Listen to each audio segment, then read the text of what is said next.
Hey, Mike here from Showboys. We're excited to bring you Showboys Gaming, a YouTube channel created for you to enjoy our exclusive gaming content.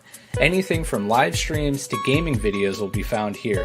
Go subscribe now so you don't miss out on any Showboys Gaming content.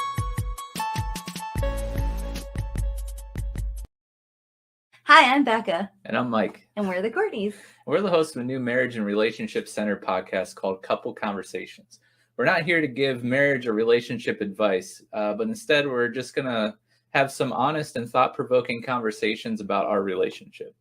After 10 years of marriage and the chaos of parenting, business ownership, and being content creators, we thought it was important to focus on dating each other and keep the spark alive in our marriage, so when we're old and wrinkly, we still enjoy each other's company.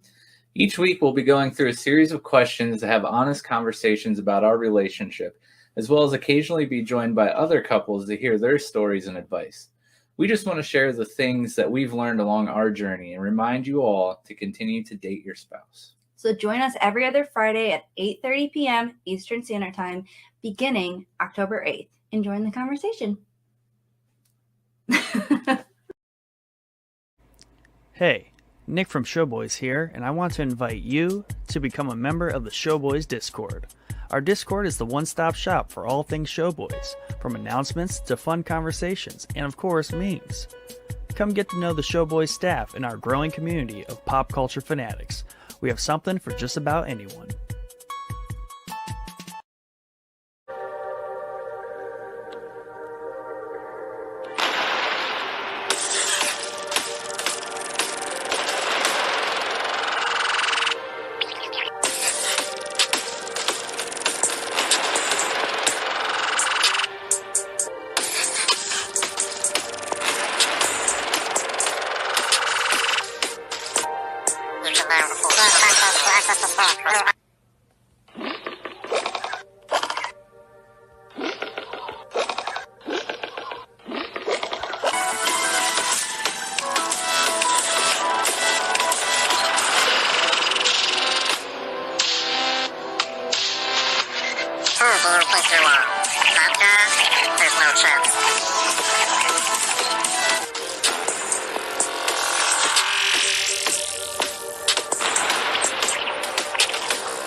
Hey, Mike from Showboys here, and I wanted to let you know about the Showboys merch shop. Go check out our classic collection featuring our classic Showboys logo. You'll find a variety of products ranging from phone cases to tumblers and coffee mugs, and of course, t-shirts and hoodies. Head over to linktr.ee/showboyspodcast for the link to the shop. So what are you waiting for? Head over to the Showboys merch shop, help support the podcast, and grab yourself some Showboys swag.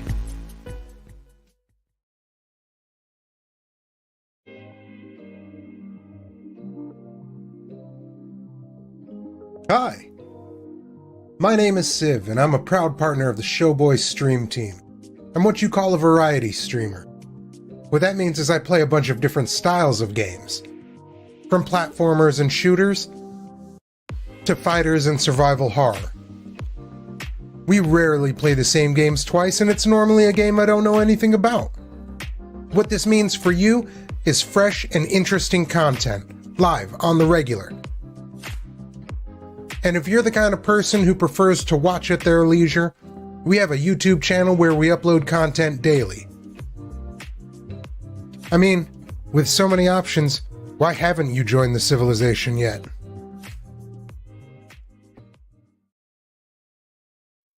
What's up, guys? Chad from Showboys. Just wanted to remind you that we have officially launched our Patreon.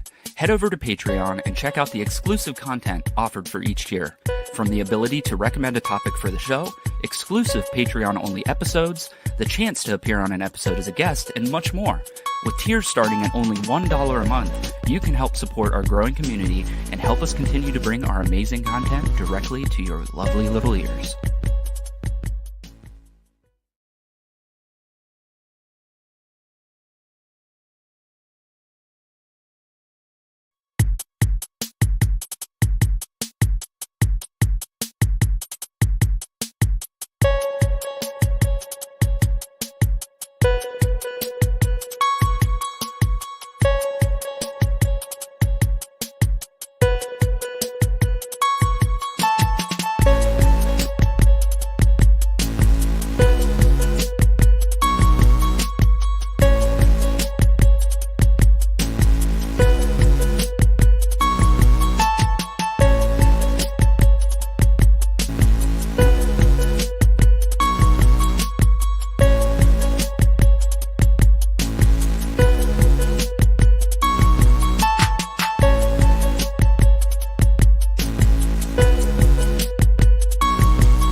Welcome to another episode of Showboys Podcast. My name's Mike.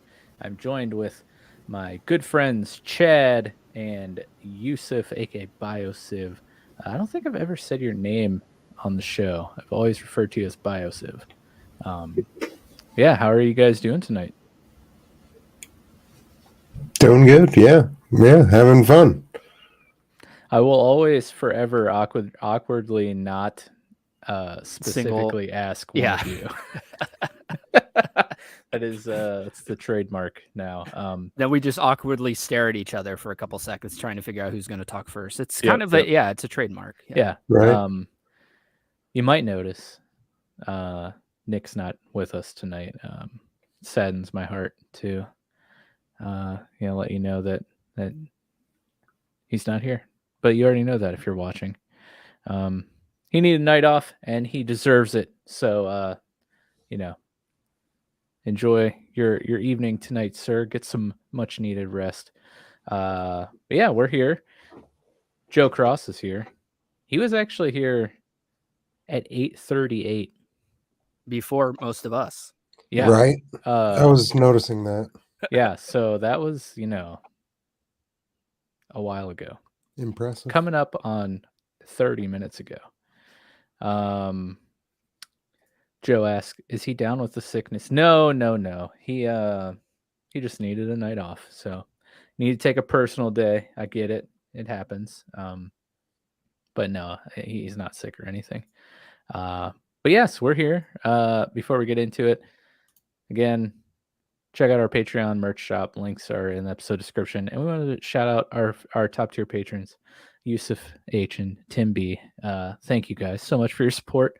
It means the world. If you're interested or want to know what the heck Patreon is or what we offer, head over to patreon.com/showboyspodcast and check it out. And if you feel so kind to sign up, please do. It helps us cover some costs on the back end and things that help us bring you the best quality content we can.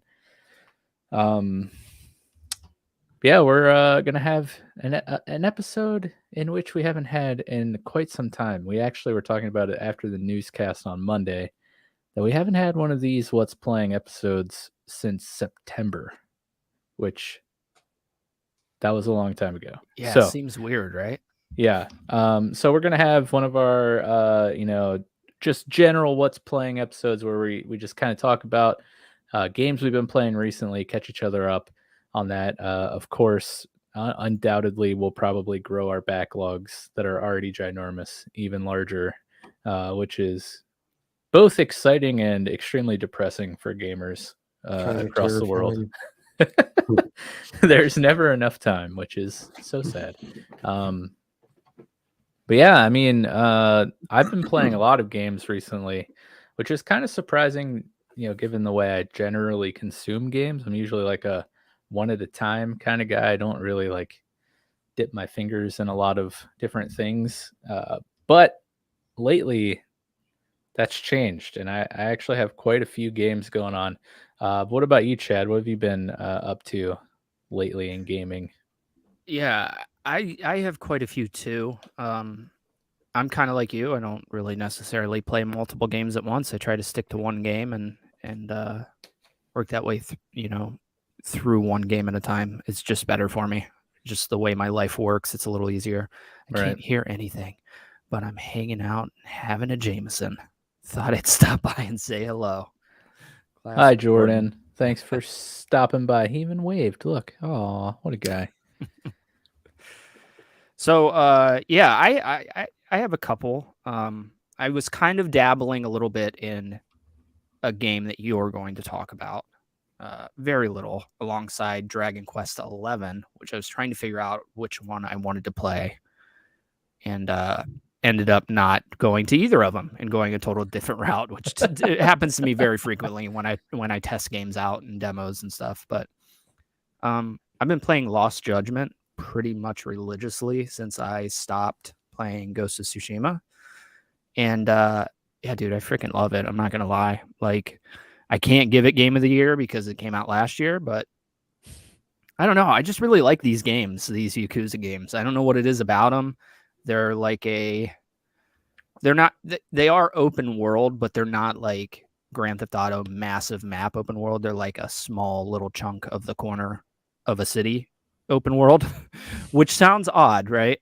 But it just works so well with the game. It's tightly packed with stuff to do, and it's got that Japanese flair. You know what I mean? And you know how I feel about that stuff. And then I just find, much like I do the Italian Mafia, I just find the Yakuza very interesting with the way that they do things.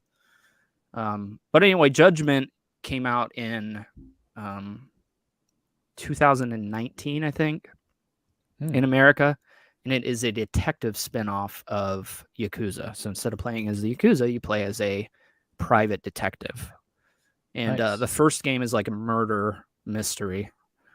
And I kind of have... I will say that I rarely finish these games just because there's so much to do. I usually burn myself out on the side content before I finish the story, and it just happens. So unfortunately, I did not finish Judgment. I'm literally one chapter away from finishing it. So I did re-download it, but I wanted to play the new one because it's got something in it that really draws me to video games. And we talked about this before. It's got a fully realized Japanese high school that you can go and explore and multiple different clubs and stuff. And I'm a sucker for that kind of stuff, man. I have to be honest with you. Honestly, any weeb is a sucker for that stuff. They're like every other anime takes place in a high school. So as soon as I saw that, I actually downloaded Persona 5 originally. But as soon as I saw that the new Judgment game had a fully realized high school, I was like, dude, sign me up right now. So I ended up getting it for really, really cheap. I think it was on sale. All the Yakuza games are on sale right now. I think I got it for like $20 or something ridiculous. Nice.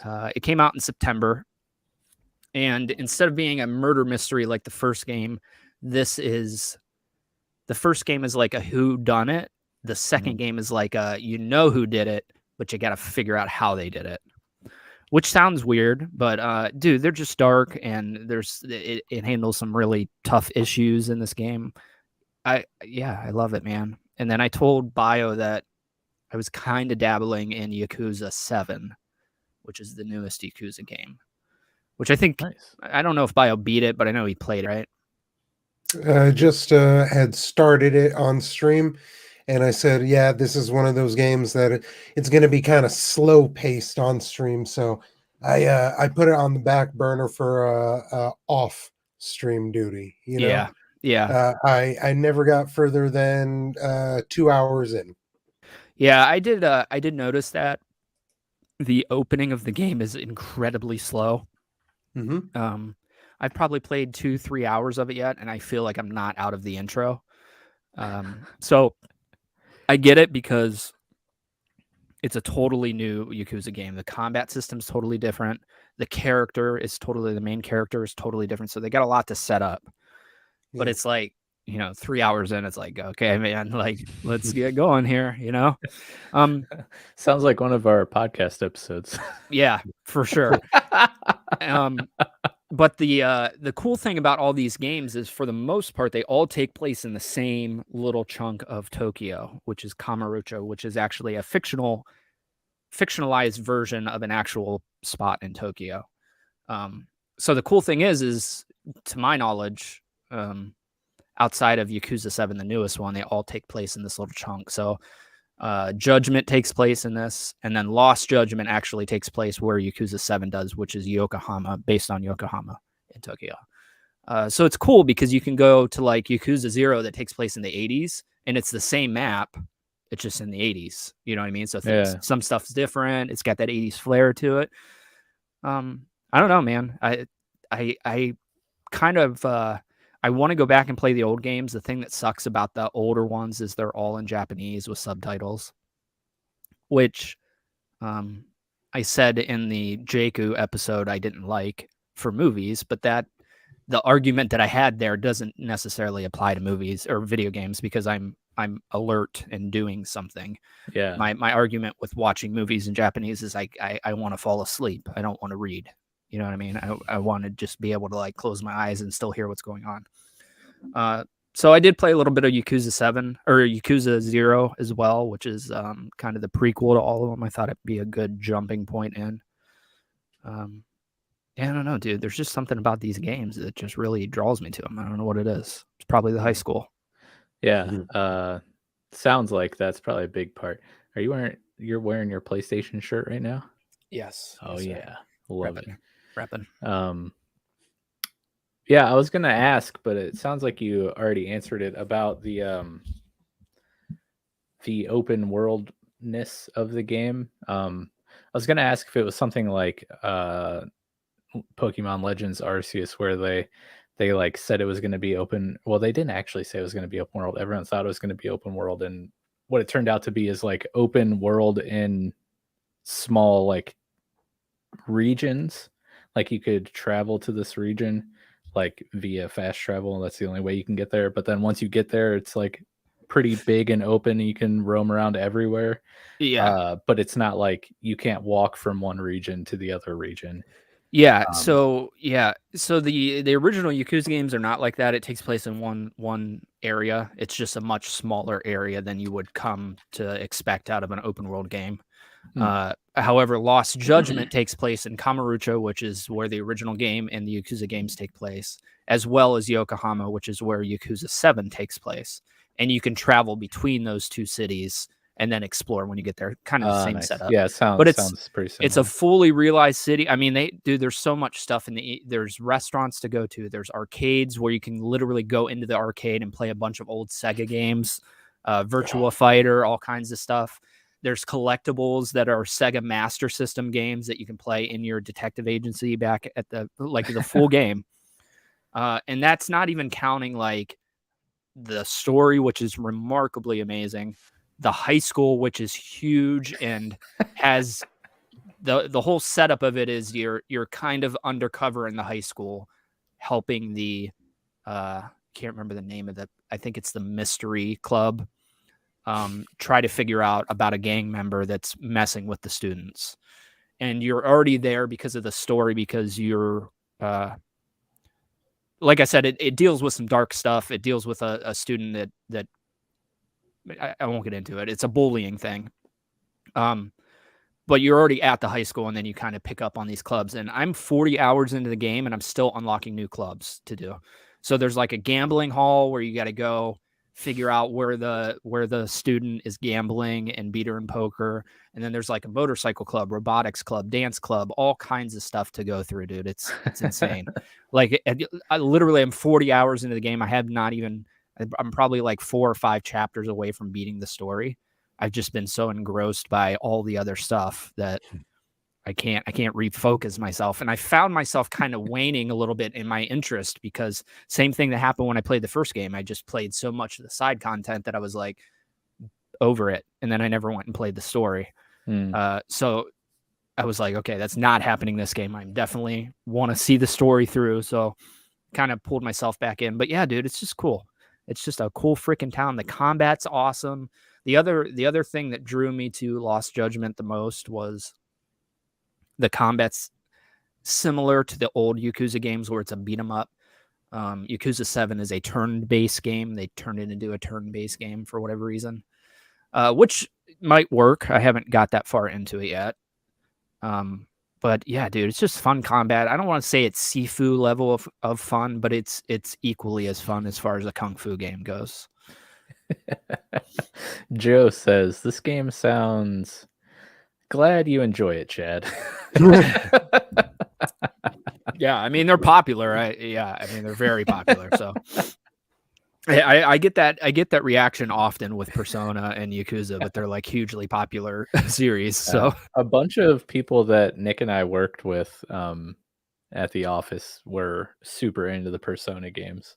Yeah. So I can verify that you are correct. Not my style of game, but a lot of people do like them. Yeah, well, I'll be honest with you. Not my style of game either when I first played it. Before I played Persona, I avoided anime like the plague. I pretty much avoided turn-based games like the plague. And playing a game in a high school sounded miserable to me. But when the Vita came out, there was not... I don't want to say there weren't good games on it, because there definitely were very good games on it, but it needed more. So that was like the game to play on the Vita, and I was like, screw it, whatever. It's $20, I'll buy it. And then I never looked back. And now I'm a sucker for Japanese high school and turn-based games and all the weeb stuff, you know? I'm trying to. I don't know. I can't remember what the game's called, but my friend Jared from Play Along Podcast, who was on our Arceus episode, so the way their podcast works, somebody picks a game, they all three play through it at the same time, and like say, you know, this week's episode we're gonna talk about chapters 1 through 3. Next week's we're gonna do 4 through 6 or whatever. And they played a game. I think it's called Dragon Rampa or Dragon Rampa. Danganronpa.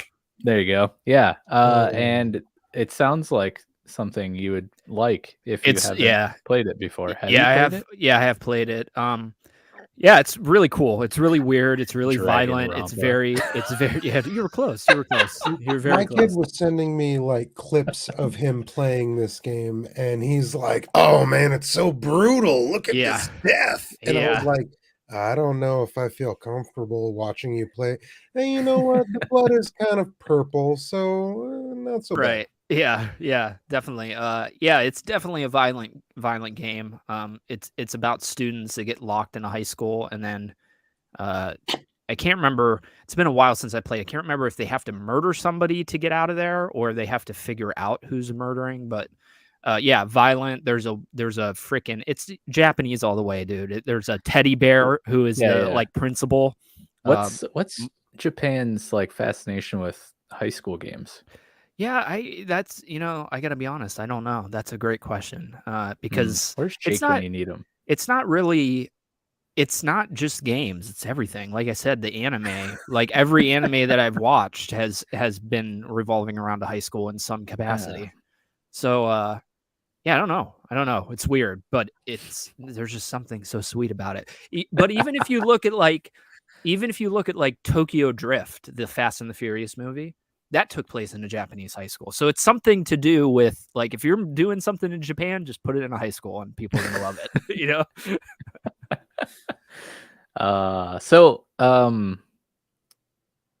I did notice, because the only Yakuza thing I've ever watched someone play, it's not a series I've ever played myself, was BioSiv streaming, like you said, 7, which was the turn-based one. How do you feel in general about turn-based games? Myself, I'm starting to become like a huge fan of that style of game. Yeah, when I was a kid, I dabbled in it a little bit. Final Fantasy VII, Final Fantasy Tactics. But I think like as a kid, I needed more action maybe, or more, like I wanted to play the Metal Gear Solids, the Resident Evils, that kind of stuff. But now that I'm an adult, I'm definitely growing more accustomed to it. I play probably 30% of the games I play are turn-based. And that's really, like I said, that has to do with Persona. I mean, Persona is the one that got me into it. Persona 4 Golden on the Vita. That's the one that stuck to me. And I don't know that it necessarily translates the best to a Yakuza game.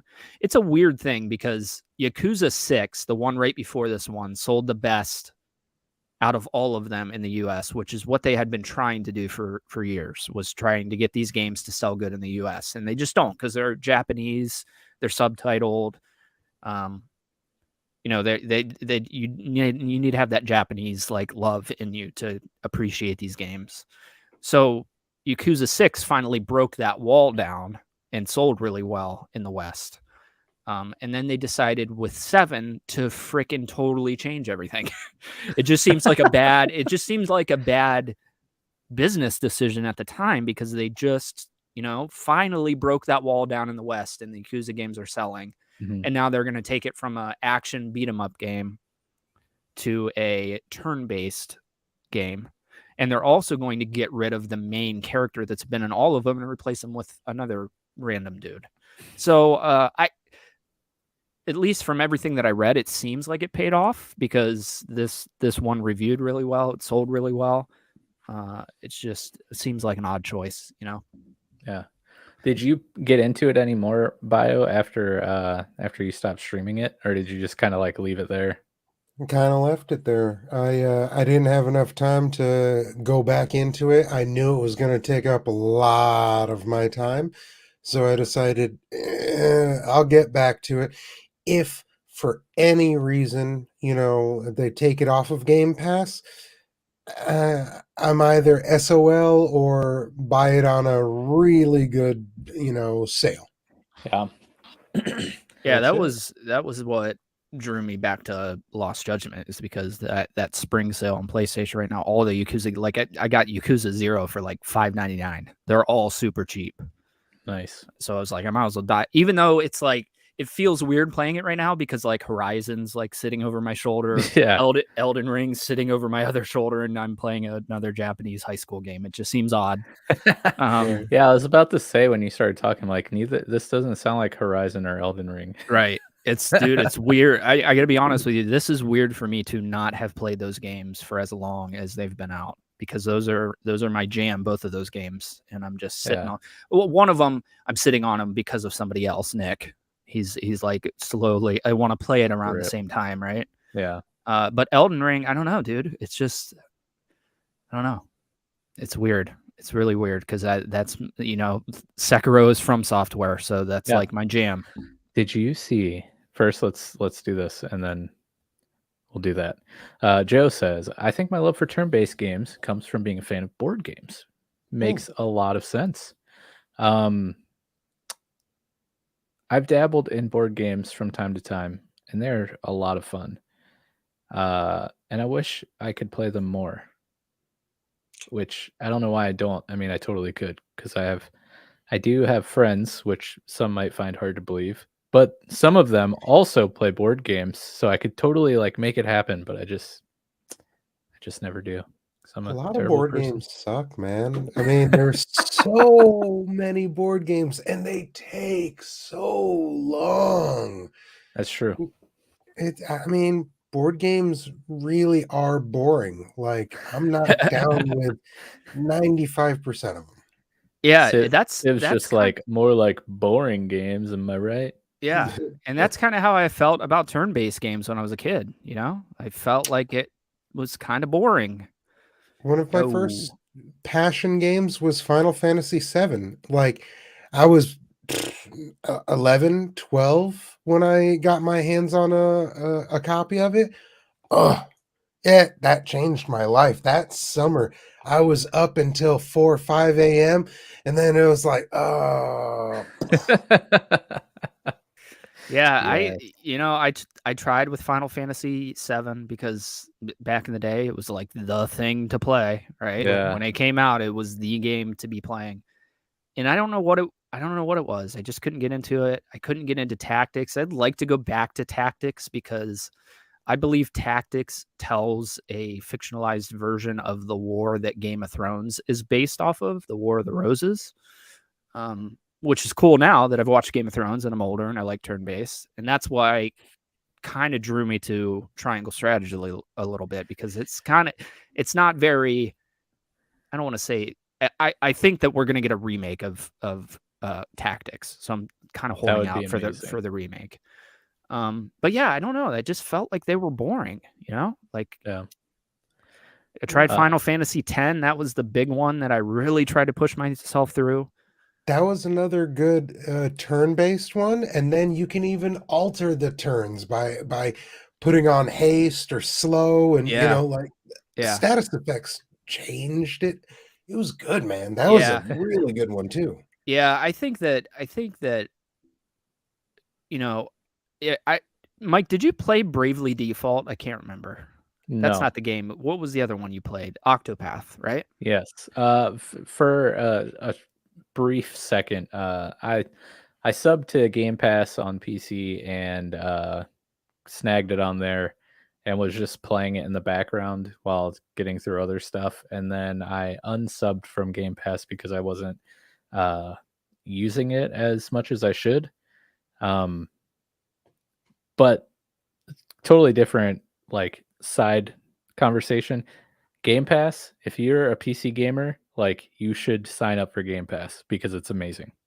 It's like $15 a month, and you get, like, all the same games that come out on console, for Microsoft, and, I mean, you can't beat it. If you're gaming on a budget, like, that's the way to go. I probably played it for, I don't know, an hour or 2. I really enjoyed what I was playing. It's just it was on the back burner. And after playing Triangle Strategy, I definitely want to revisit this. How? I don't know. I would love to play it on Switch. Are you talking about Octopath? Yeah. Yeah. So the reason I asked that is because I think it's the same studio that made Bravely Default, but I could be wrong. Bravely Default is a 3DS game, and I believe they made a sequel for the Switch, Bravely Default 2. Yep. Anyway, the reason I brought it up is because it has a really interesting system in the turn-based fighting where you can skip your turn, making your next turn around more powerful. So it adds a little bit more of a flair to your combat, and where you're trying to figure out, like, should I skip here and save up for the next round? Am I even going to make it to the next round if I skip here? So, Right. you know, it seems to me, at least when I was younger, the games that had that kind of stuff in it, where it changed it up a little bit, drew me to them a little bit more versus just the basic turn-based, you know? Yeah, Triangle has something similar to that. You get like if you don't move or attack, your next turn comes like a percentage sooner. If you just attack and don't move, or just move and don't attack, it's like half of that. But Gotcha. the power of it, I don't think, is affected. But yeah, I would love. I want to get back to Octopath really bad. But I was saying that I wanted to play it on Switch because I'm finding that one, I think it would just play really great on the Switch. It seems like the perfect title for the Switch and being handheld. But for some reason, like games like Triangle or Arceus or probably Octopath, they just are so perfect for the portability of the Switch. And like so I work with Google Sheets a lot, and a lot of times our particular sheet is so big that it freezes up and disconnects from Google and all this stuff. So there's a lot of time of me just waiting for this thing to load before I can do anything for work. So I have my Switch on tabletop mode, like right under this monitor, and I'll just turn it on, play for like 5 minutes until the sheet loads, shut it off. Which, like, you know, I do have a console, but the majority of my gaming is done on PC. And it's so much easier for me to just take the Switch upstairs when me and my wife are sitting on the couch, you know, hanging out or whatever. Just turn on the Switch for like 20 minutes, make some progress in the story instead of having to come down here and like sit in front of the computer and get all that ready. But there are a lot of games I would never play on the Switch and much rather play on a console or PC. Yeah, I do agree with you. Octopath came out on the Switch first, so I think it was intended to play on the Switch. Really? Yeah. Nice. Perfect. But I would agree with you. That's what drew me to Persona on the Vita, is that it was handheld. I played it, you know, in bed at work, in bed at home. I didn't have to be in front of the TV. That's why I pre-ordered a Steam Deck, because I want to play Persona 3 in the handheld, and they won't freaking give it to me for whatever so you bought a forsaken reason. Console for it. Literally, it's here. The plan is it's not going to come till October, the pre-order. So I put a $5 deposit down on it.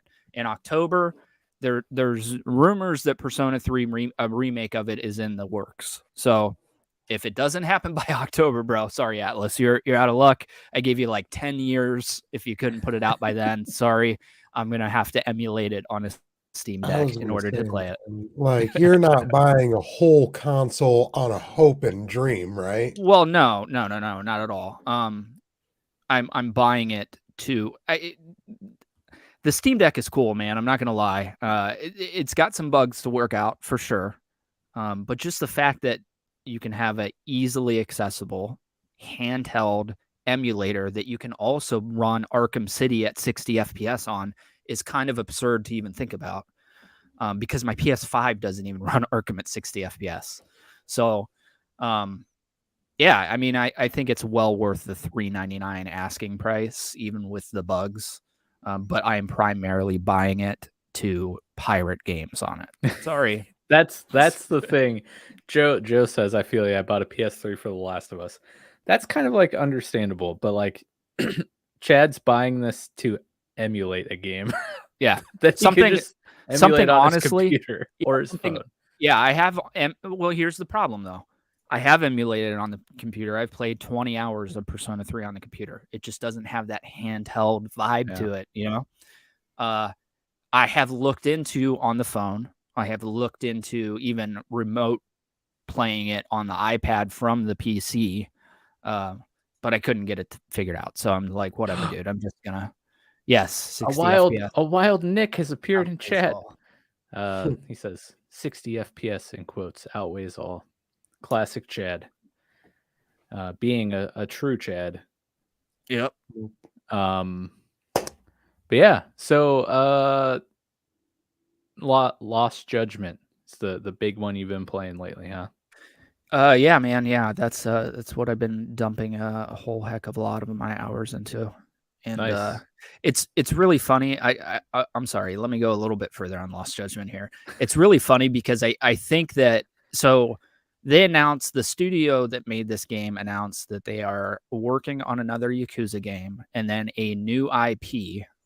And then I think that this is the Last Judgment game because something with the likeness of the actor that does the main character, something got screwed up in the contract or something. So it might be the last game.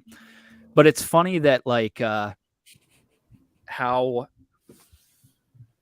it even like during the high school stuff, you're upgrading like different stats, and it's literally the exact same screen from Persona.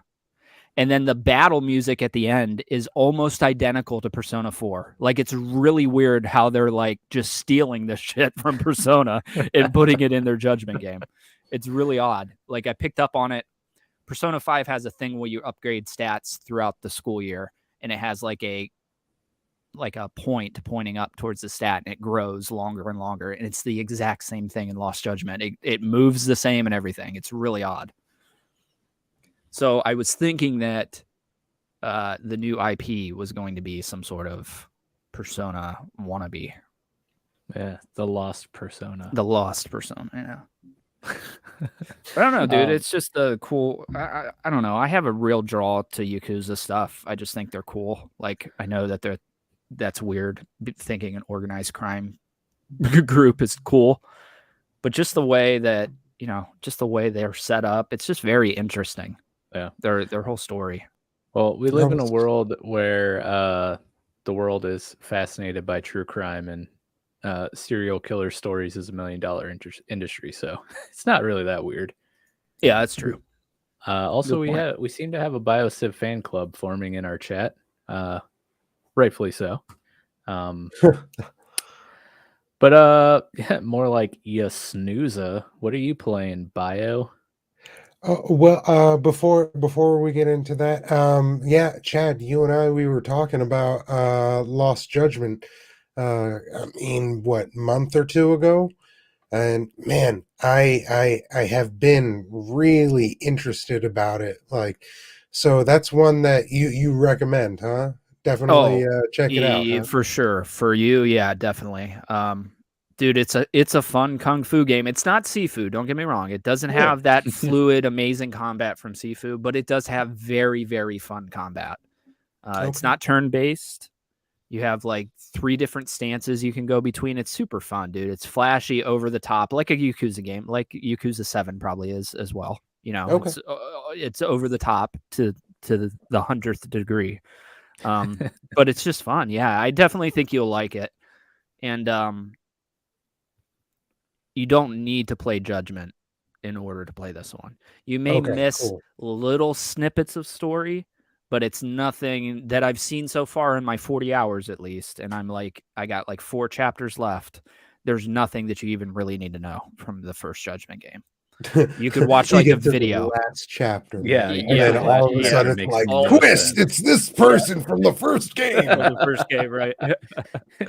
Then you're sitting there like I was in, the end of season 2 of Rebels when Ahsoka sees Anakin under Vader's mask. Yeah, and you're like, you're like, wow, that probably would have this been is way cooler if I played the first. yeah. game.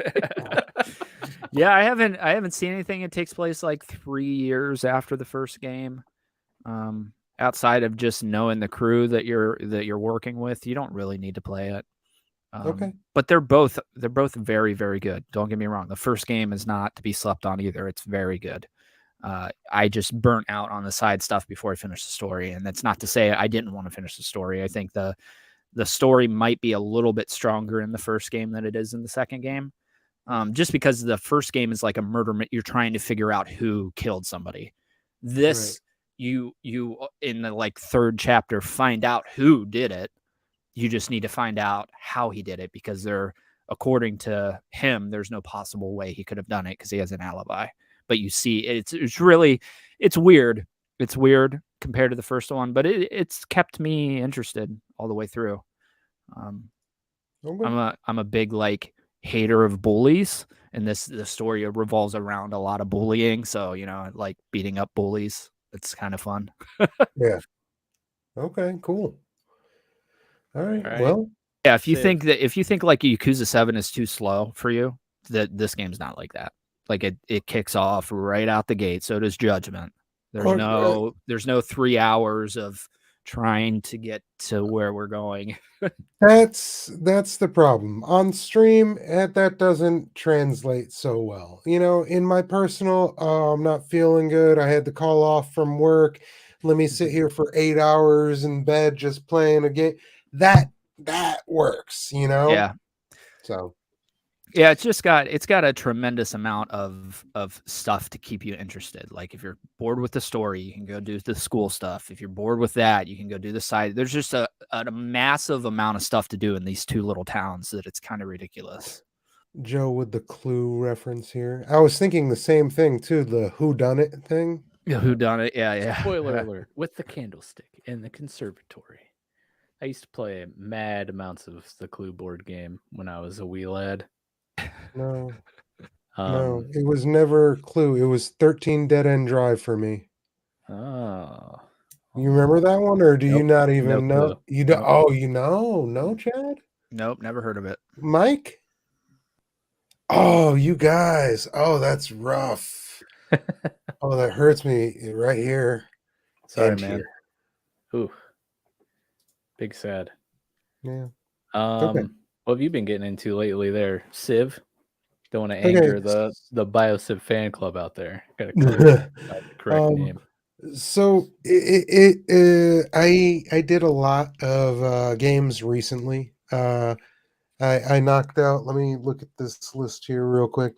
Ghost of Tsushima, Resident Evil Code Veronica X, and Shadow of the Colossus. Those were all pretty fun. Resident Evil, I've played multiple times, and truthfully, I first time screwed up where I could not finish the game. I got to the end of the game and found out that okay, so there's a part where you need to go into a certain area, but they have a metal detector, and you have to drop all of your equipment. You could take like health herbs with you and other non-metallic items through the sensor, go in, and then cool. What happens is you're supposed to bring an alloy that's not a metal through the metal detector and have it cut up a eagle emblem, and that's how you move on to the next level.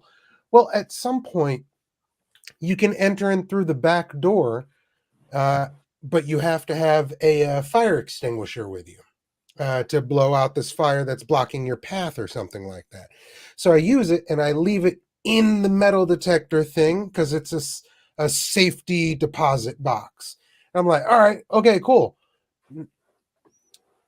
When you leave it in there, you cannot get it again on the Antarctic island, you're supposed to leave it in a safe room box. And that is a magic box that transports everything to every safe room box. Uh-oh. So I left it in the safety room box, the safety deposit box. And so I cannot put out a fire on the Antarctic plane, which gets me the Magnum, which is the most powerful gun in the game, Of course. which I have a lot of ammo for. I have 0 ammo for the final boss. I literally have to use a knife. and Dude, fight classic Resident Evil game, though. Am I right? this. You know, if you go into exactly. that boss fight without the stuff that you need, you're screwed. Yeah. So I could play it and I can win. I'm just not going to spend 2 hours of a headache to do it if I've done it several times in my life. So Right. Right. skip right, that. yeah.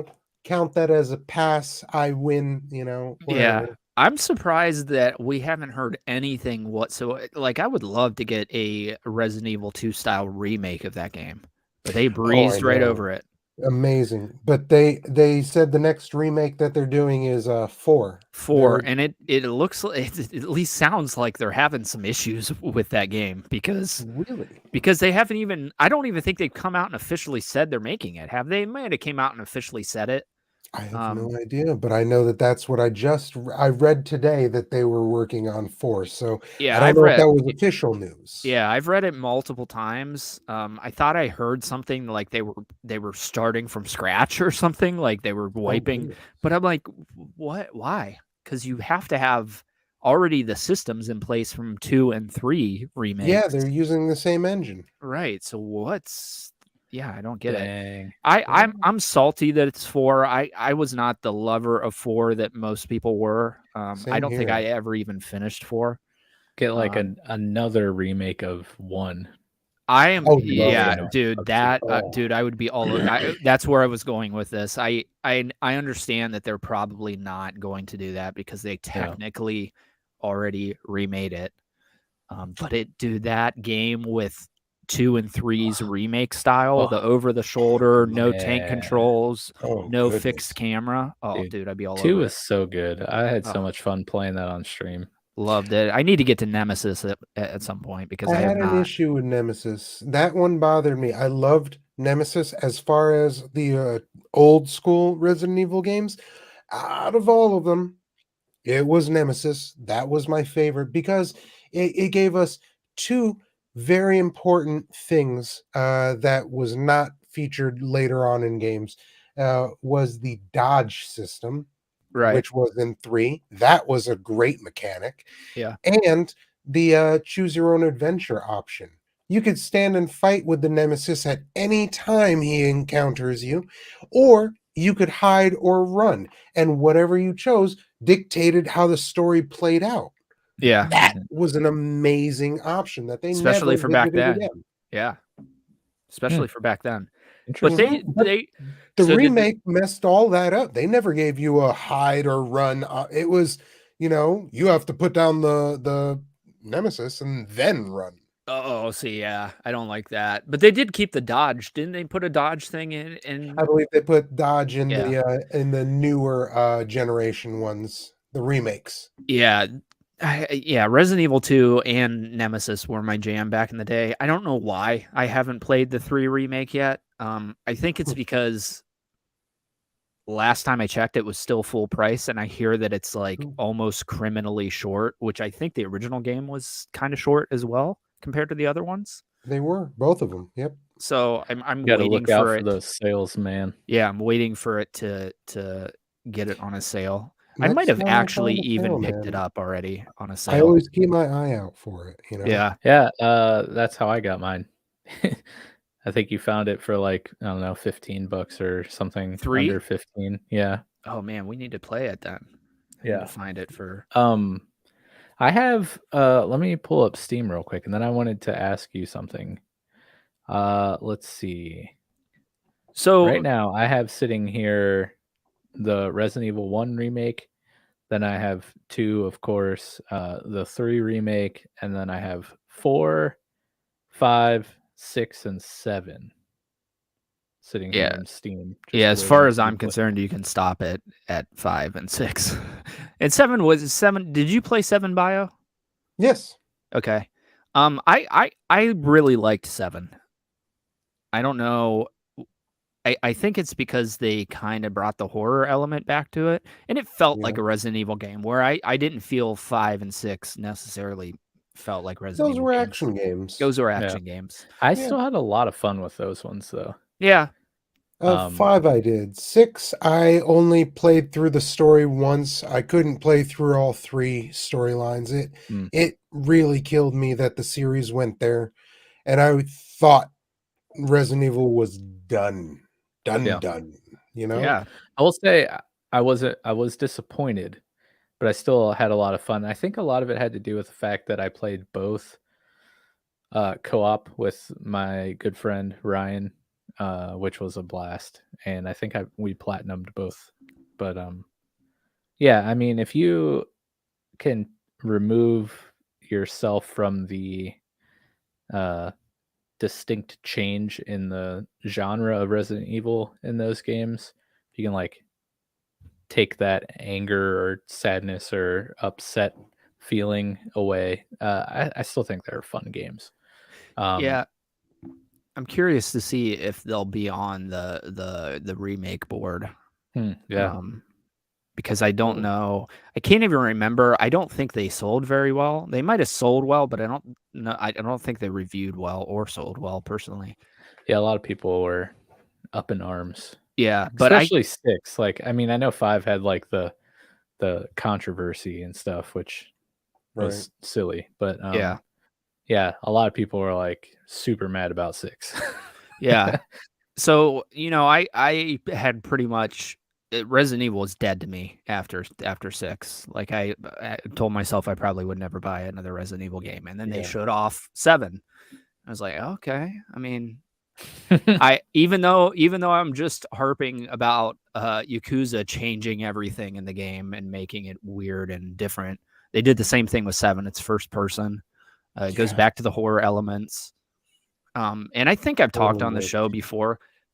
I don't necessarily like horror games, and that game freaking terrified me, bro. I don't know. I literally beat it.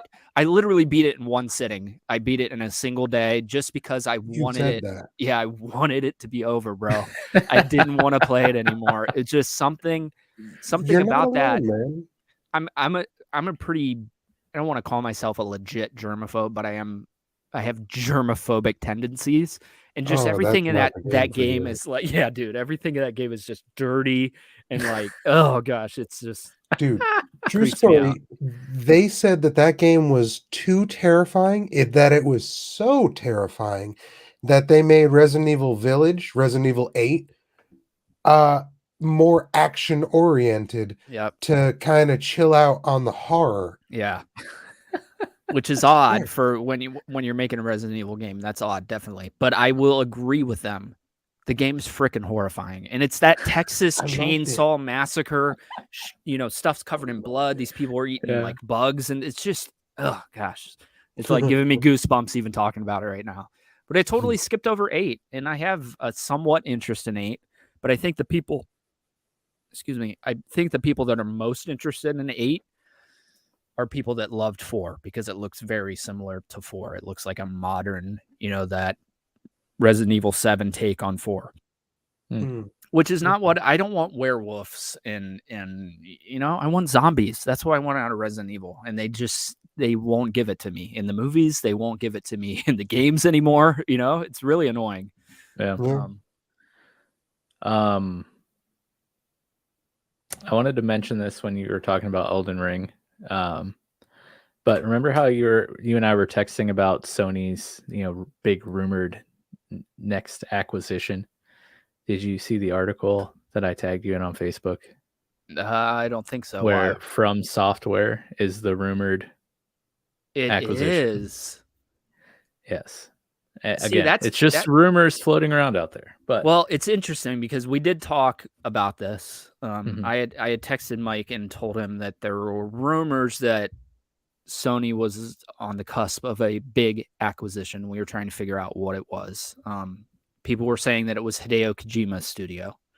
And then people were saying that, no, it's much bigger than that, which you don't, to be fair, you don't need to be that much bigger to be bigger than Hideo Kojima in 2022. He's only got one game out of his studio.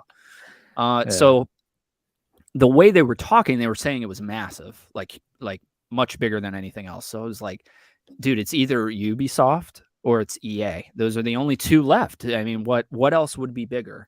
So I think I can't remember where I landed at the end of our conversation. I think I landed on Ubisoft was my guess. Mm-hmm. And the reason I said that is because I read something that there is something with Japanese law that does not allow these studios to get bought by bigger studios. That's why none of these people that are getting bought are Japanese studios. So that's interesting from the From Software thing. But boy, oh boy, that would make me, because that was my big stab in the gut with Activision, was Sekiro was published by Activision.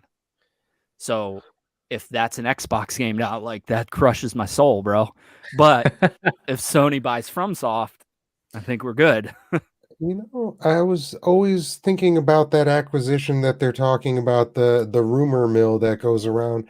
And I was talking with another streamer, and I ended up, they had a third idea. I did not agree with that. They said From Software. I'm not down with that idea. I don't think they're going for From Software.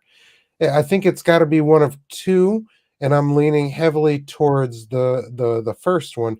But the second one I would think is Konami, not Hideo Kojima, right. You can't have him. You'll take the company that he made, right? Basically. Yeah. And then if it's not them, it's my number one. I thought Capcom. That is the most logical for Sony to purchase at this point. Yeah. Yeah. So the things that I was watching, there's two major insiders. I'm not going to say their names. They're huge PlayStation podcasters that were discussing it on their podcast, and they were making it sound like it was big. And I don't feel like in 2022, Capcom or Konami, especially Konami, is big. They're weird, dude. They're really weird because they have some freaking banger games in the past that they could bring back to modern consoles at any moment. Metal Gear Solid, Castlevania. I mean, there's a lot of huge games that they're just like, you know what? We'd rather make slot machines, which is what they do now. They make like Japanese slot machines. No joke. Yeah, they're still putting out some games and says, "Do it." Yeah, I mean, that would be big for sure. Both of those would be big. I don't know why my mind went to Ubisoft, or because in my mind, Microsoft just purchased Activision. If you're talking about something being massive, it's got to be on that level. Otherwise, this just happened a couple months ago. So to me, it's Ubisoft or EA. That's the only, because those are not Japanese studios or publishers, and they're huge. Like, I know that most people are going to be like, dude, EA sucks. EA's huge. They have Madden. They have the highest selling sports game in FIFA. I mean, they have a lot going on. FIFA worldwide is the whole big thing. The whole football craze is a real, true. That's their huge seller. You think it's Madden? No, it's not. It's hard. It's hard for us in America to understand that a soccer game sells so well because soccer is not popular here. But you also have to understand that that's the number one sport in the rest of the world is soccer. Yeah. And playing FIFA, it is so fun. Like, dude, those games are awesome. Mike, do you remember when we used to go on our lunch break to, I can't remember if it was your house or Dave's house, and play FIFA when we worked at Fred Martin? Dude. Dude, that was the first time I ever played that game, and I had the best time of my life. So fun. Also super convenient that both Dave and I lived each like 5 minutes away from where we worked. Yes. So we would just drive to one of our houses, because I think we did both. We would alternate, but then we would just go and play FIFA for an hour and then go back to work, and it was awesome. Yeah. As far as the EA thing, the only thing I have on that one is I don't think it could be EA, just because they have that deal with Microsoft and their Game Pass Ultimate, where if you have Ultimate, you have EA Play. Yeah, So they I have some deal already with Microsoft. yeah, So but I don't know. I don't know that Sony. So everybody's assuming that these companies are going to buy up these publishers and make them exclusive. I personally don't think that's what Microsoft is going with Call of Duty and Activision and all their games. right, I don't think Sony would do the same if they bought EA. I don't know that that even breaks any contract being purchased by another company, because the contract would still hold. You're just being purchased by somebody else, right? They're not pulling their stuff. That would break the contract. right. So I don't know, man. We'll see. But dude, if it's From Software, and I just looked at that article, and it that's interesting because it would be, to my knowledge, the first Japanese studio gobbled up in this crazy acquisition war that we're in. But it's a big one for sure. I mean, people underestimate how well their games sell every time. I mean, you can look at the sales of Elden Ring to show how good those games sell. But to go off Joe's comment here, he says, "I think the IP is much bigger than the name." You guys know I'm terrible with my predictions. Just go listen to Falcon and Winter Soldier Companion Series. But I threw out a name to Chad. Just based on kind of this comment here alone. I speculate with no reason or merit whatsoever that it could be CD Projekt Red, with the news of the new Witcher stuff that's coming out. I mean, Witcher 3, again, a massive title. And so I was just like, I mean, you got the cyberpunk disaster, but a new Witcher game, being Sony exclusive, that'd be crazy.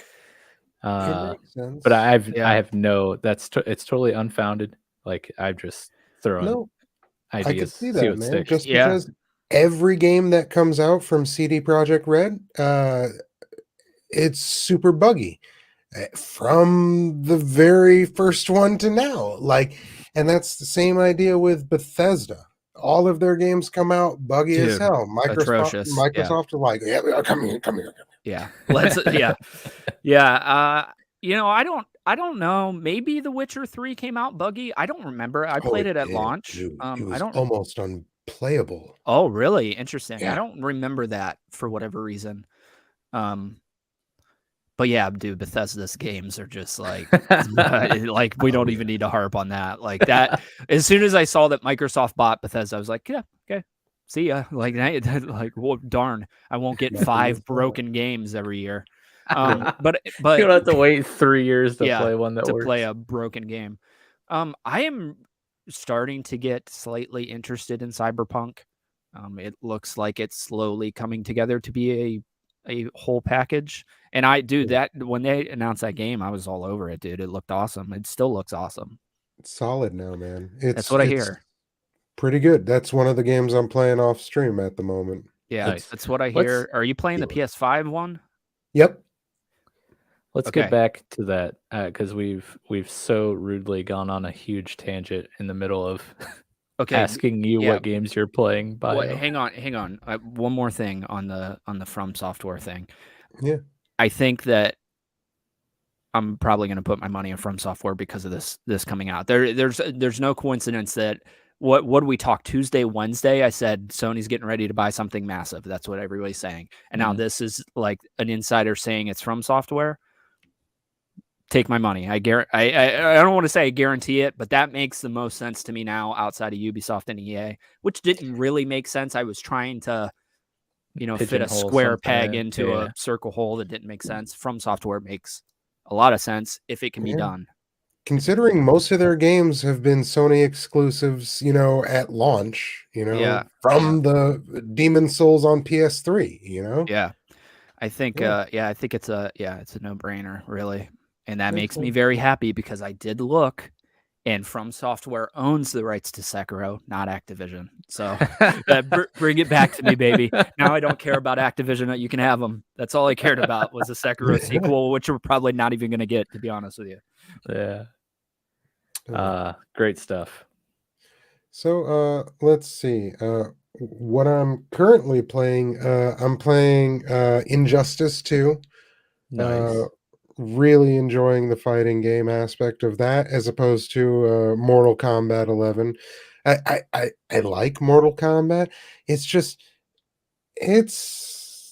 unbelievable gory. Like I'm down with how gory it can get, But like when you do your super special move, not your fatality, just even the odds kind of move, you shoot them in the face. You just stomped a hole in their head, and then all of a sudden they get back up. Like, and they're ready to go back at it. Yeah, I'm like, no, man, that's not even close to. Whereas in Injustice, I'm playing as Batman. I tackle somebody, I hit some stuff on my wrist pad, and I'm like, bring it. And then all of a sudden, a balloon launches them up into the air, gets caught up by the Batwing, goes up, shoots him back, and boom. And I'm like, cool. Nobody's brains got blown out. Nobody died. Like, get back up. Plus, they're all metas, so like, that's believable. They're superhuman, so like, being smashed into the ground by the Batwing and surviving totally works, doesn't it? Yep. So that's cool. I'm not a big fighting game guy, but I did play through the story of the first Injustice, and it was like, it's a really cool game. Like I really enjoyed it. I just suck at fighting games. Like, yeah, so do I, bro. So I'm so bad. It's funny because the one of the school clubs in Lost Judgment required the esports club, and it requires you to be. You can do esports club. I'm about to play some Japanese high school games now. And it requires you to beat like 6 bosses in Virtua Fighter 5. The actual Virtua Fighter 5. That's rough, dude. And yeah, dude, I just suck at them. I don't know. It just doesn't click with me for whatever reason. Yeah. I wish I was better at them, but I'm not. So that club was rough for sure, especially because that game's, I don't know when that game even came out, to be honest with you. I feel like a long time ago, but since you did bring it up, I did watch the Batman. Yeah. And I just want to say one thing, and then we can move back. There's the Riddler up here, and then Heath Ledger's Joker underneath for my money. Thank you. I agree. Yeah, I don't know if there's that big of a gap for me. I don't know if you were intending a big gap. No, I wasn't. It was number 1, number 2 is what I was. Yeah. I would even go so far as to say like 1A and 1B, which I guess is still a 1 and 2. But like, dude, I loved every time he was on the screen. Dude, Paul Dano. You nailed it. 3 times he was on the screen? Yes. And that might be why I liked it so much, man, because one of my favorite characters of all time is the Night King from Game of Thrones, and we barely see him. So there's a club for that. There is. Yes. Joe, I hope you're having a good night at work tonight, sir. It looks like you are, because you're watching us. Yeah, it's true. Well, anytime you're listening or watching to the Showboys podcast, it's going to be a grand time. But yeah. Again, continue, sir, please. Let's see. So with that, and then that's a good segue. I have also been playing Batman, Arkham Knight. Did you guys talk before we started? No. That's a lot of fun. I'm enjoying being the Bat. I'm really good at beating people's asses. Like, that's something I'm pretty good at. The whole timing of this person's attacking, let me counter it. I love it. I'm so good at that. Like, it's very I wish that combat's so good. Dude, I wish it was in more games. The only other game we've got something similar was the Shadow Mordor, which I think was made by Shadow Mordor might have been made by the same exact studio, to be honest with you. But it just feels so, especially with the sword, feels very good with the sword. I bought the Spider-Man game for, PlayStation thinking it's gonna be the same. Again, it's not, and I get my ass kicked Yeah, all it's the that's the biggest hurdle there is learning that Spider-Man has a dodge button, not a counter button. So Yeah. that trust me, I went through the same growing pains with Spider-Man because you want it to be that counter button. Yeah. But yeah, it just works. It's weird. I wonder if they have like a patent on that mechanic of some sort because it's only those Arkham games and the Shadow War Lord of the Rings games that have that combat that I can think of, right? There might be other people that try to mimic it. It just never feels as It doesn't feel as good, yeah. Right. It's funny because I wasn't a huge fan of the Lord of the Rings games, but like Shadow War, Batman Shadow ones. War, Yeah, those ones. Really, wasn't a big fan. What was it you didn't like about it? I don't know. I just couldn't get into them. Man. I really have no reason. Okay, yeah, because it's funny. I couldn't get into the games either, but they have the great, counter system. It's a fantastic. I love it. The combat is very fluid, and they have the Nemesis system. Oh, dude, that's so cool. Yeah. So cool. And what game are they bringing that into coming up here? I don't know, but I do know that something is coming with that. Oh, and it's a system. big game that's coming up. It's a superhero game. Interesting. Yeah. I don't know. It's The slipping my new mind, but Lego I remember it. DC. No, I'm just kidding. I have no idea. Definitely not. Right. Yeah, I mean, I kind of agree with you, Mike. They don't feel like Lord of the Rings to me. I think that might be why I was a little skittish on them. But what pulled me through them is the combat and that Nemesis system, which is just cool, dude. Like I just loved every minute of that. All the different characters. If they kill you, they get promoted and they're like a captain. It's just cool. And I hope someday that we get a Game of Thrones game with that combat, because that's really what I was going for. I was playing it while watching Game of Thrones, but it just didn't have the vibe. I sense that is a hole in your gaming heart that you're just really struggling to fill. It is, yeah. The new game that's going to be using the Nemesis system is Wonder Woman. Hey, dude, you literally said that as soon as this comment popped up on my screen. Wonder Woman. Oh, you and Joe. Yeah, I was Googling that. Yeah. Is that? I didn't even know that. Oh, there was a Wonder Woman game. Yeah, we saw it at E3, I think, right? Yeah, Monolith. Is it the studio that made the Arkham game? No, it's not Rocksteady because, Rocksteady didn't make. I'm thinking Warner Brothers. Because Rocksteady certainly made the Arkham games, but they did not make Shadow of Mordor, so I was wrong in that. Right. They Monolith is the company that's making the Wonder Woman game. And it's under Warner Brothers, right? So they must have, I would imagine, because it's Wonder Woman. Right. So they must have, they got to have some sort of patent or something on that system. Or just nobody else is wanting to take it for whatever reason. Shadow of Mordor is also a Monolith Productions game published by Warner Bros. Interactive Entertainment. There you go. That's why they're taking it. Makes sense. Yep.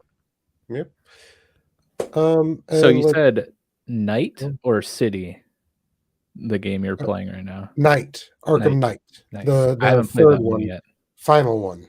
Only one I have played. Believe it or not. Put me and Chad together and we've played them all. Yep. I play a little bit of City, a little bit of Arkham Asylum. I would like to get back to them. Sorry, go ahead. I hear that City is better than Knight.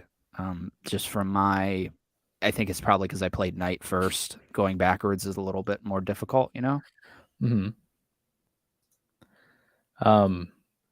How is your progress going in Knight? How you've had 2 or 3 streams so far? 2 streams. Nothing super crazy. I'm only 5% through the story, and really this time I know it's because it's a game that I own. I'm going to probably just go for the main story as much as I can on stream. And then if I get stuck, I'll grind off stream. If not, I'll just play through the game, get in there, and then once it's done, I'll come back and I'll knock out all the extra stuff that I want to. Not Yeah. necessarily, 100% the game, because I'm not going to find every Riddler trophy. There's something like I love 237. those are so Yeah. fun. But the other side content is not to be slept on. It's really good in that Yes. game. I enjoyed all the side content. Dude, and I bought the game in a full bundle, the trilogy, and all of them have all the DLC, the extra content. Suits and So stuff. I'm not gonna miss out on. Have you played the other ones? Down with it. Yeah. Have you played the other ones? Yeah. No, I played all of the other ones, and in fact, I truthfully had this conversation. I'm not afraid to own if you guys still have room and need. Yes. Perfect, Mike. Thank you, man. I was like, how am I supposed to? I don't want to talk directly to the, so yeah, I was having this conversation with Amy just the other day. Origins, man.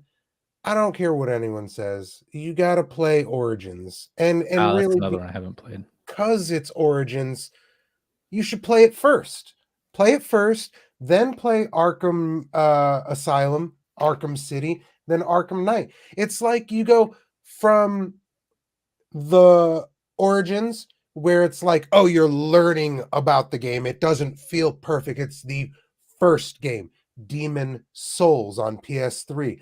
And then you get Arkham Asylum. Oh, now you have Dark Souls. Right. Yeah. It's refined at that point. I think Arkham Asylum, one of my favorite games. Dude, Yeah. Arkham Asylum's So fantastic. And here's the crazy thing. If you ever play a game like that I recommended, don't get Origins on your computer. There's a glitch when you enter the nightclub or something. It's impassable. Once you enter, you cannot leave. The game doesn't load anything beyond that. Game's bricked at that Well, point. that's unfortunate because I bought it for really cheap and it's sitting in my Steam library. I remember when you told me that. Yeah. And I was like, oh, Mike, I'm so sorry. Yeah. Well, I think that's the hang up with Origins is it's not as accessible as the other games because I think you have to have what it come out on the PS3.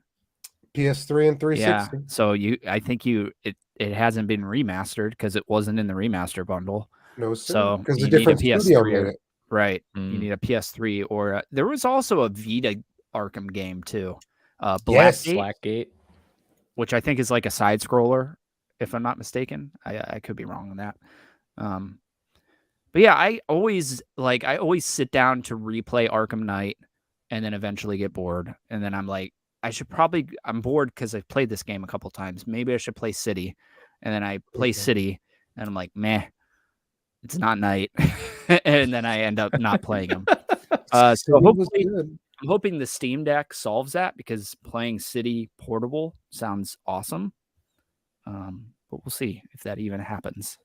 Yeah, I don't know, man. I think it's just like the phase of life I'm in right now, but being able to play games portably, yeah, dude, is like so awesome to me. Right. I was talking to you about that, and I'm like, man, every console is now portable. Everything's got remote play. You can just play it on your phone. Connect the controller that you have to the phone via Bluetooth. Yep. If you would be able to see the state of my phone through my webcam, I'm not even going to bother because my webcam's quality isn't the greatest.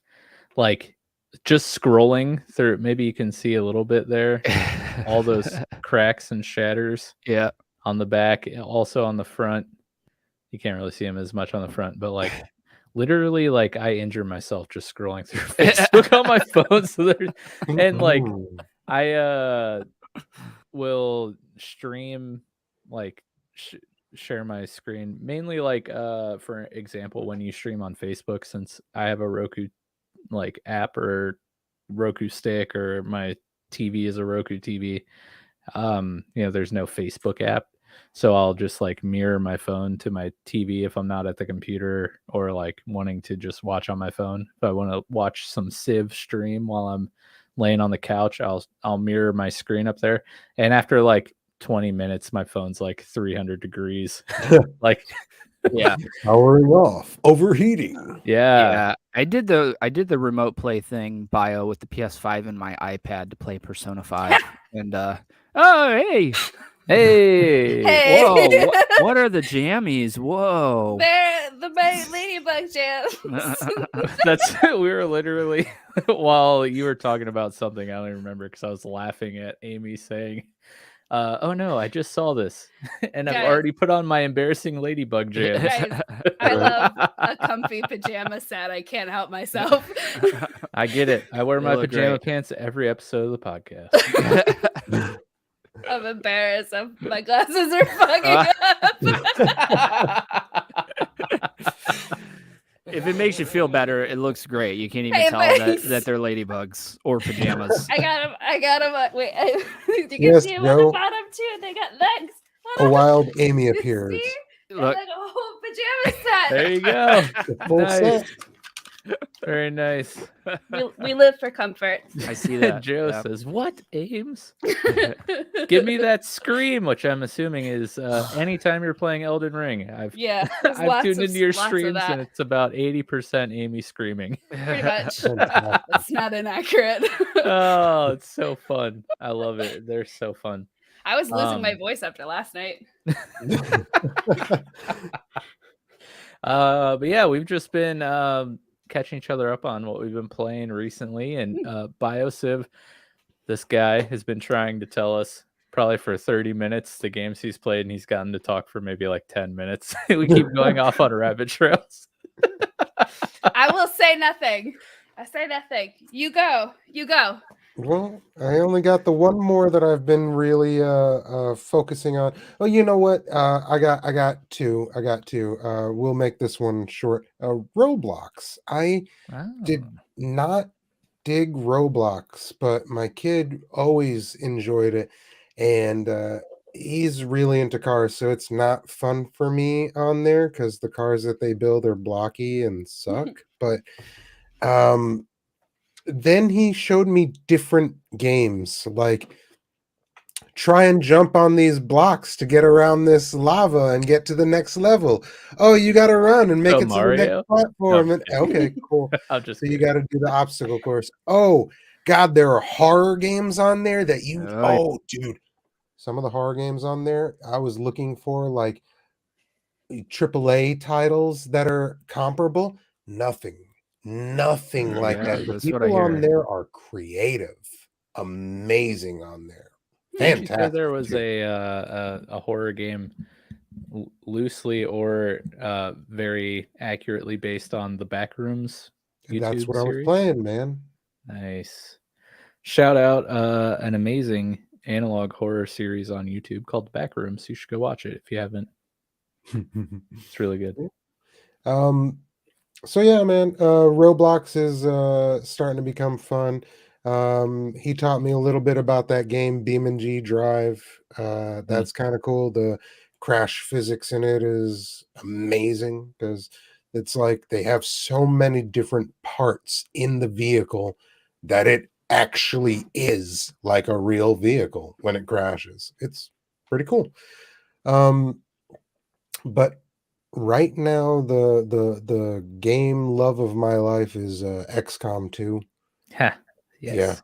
Yeah. I can't help it. There's something fantastic about killing all of your friends on accident. Yeah. Joe says, me and my grandson love Roblox. My favorite is Bee Swarm Simulator. Bee Swarm Simulator. Have you I'm tried gonna that have one to look out? that up then. Nice. So you're killing all of your friends off, huh? It's purely accidental. I really I spend like an hour taking the time to create the characters' names, make them look fairly accurate, upgrade with meaning, and then we enter battle and everything's going great, and then we just get overwhelmed. And then we have no soldiers return from battle. And then I hire new recruits. And I put them through training. And then we get the call. And right before we go into battle, I go, "You're no longer Private Zakayev. You're Private Powell. Get out there, Powell." And then my friend is like, "Bro, And then he gets slaughtered too. just died. Like, you're gonna really put me back out?" "Yeah, man, get out there, Powell. Show me what you're worth." Yes. Now you know my pain. Oh yeah, from Darkest Dungeon. yes. Darkest. Yeah. I cannot wait to play XCOM 2. It's on the stream list for sure. Again, it goes back to that turn-based thing we were talking about a little while ago. I love it. I wish we had a chance to play Fire Emblem. That would be the most glorious, especially one on the Game Boy Advance. Dude, you have the emulator, right? I do. Dude, you need to check out the original Fire Emblem. It is so good. There is nothing like it. Nice. For real. I will have to do that. You'll have to. Is it just Fire Emblem, or is there like a? I don't remember. Because there's like it's just the Fire Three Emblem. Houses is That's the one the that's new- out yeah, right that's now on the the new one. Switch. Oh, okay, yeah. I believe it was just Fire Emblem, but I can look Nice. it up and let you know exactly. Yeah, I'll get it for sure. I mean, it'll. I mean, prices of those emulator games, the ROMs. They're expensive. Really They're gonna very. I'll save up. Maybe my next pay, I'll pick up Fire Emblem. Yeah, I mean, mine too. are going to be expensive because I'm buying a freaking Steam Deck to play them. But Yeah. I thought for a moment, I was like, "Holy crap! Did I miss something?" In he didn't catch the joke. Yeah, I was like, "Oh God, ROMs cost money now? You What have to pay happened?" Nope, they're still free. Okay, It's still legal. Yep. perfect. Yeah. So, how is other than watching your friends fall on the battlefield, like how you like an XCOM? Like, have you played how many tactical games have you played? Is that like a genre that you're like excited to play? Is this like a first dive into it, or like? No, man, I've played so many in these in the years. Like, I went from real-time strategies with StarCraft and what is it? Warcraft 2 and 3. And I switched over to the turn-based strategy. I didn't want to have to get rushed every time I was playing a game. Yeah. That got real annoying real quick.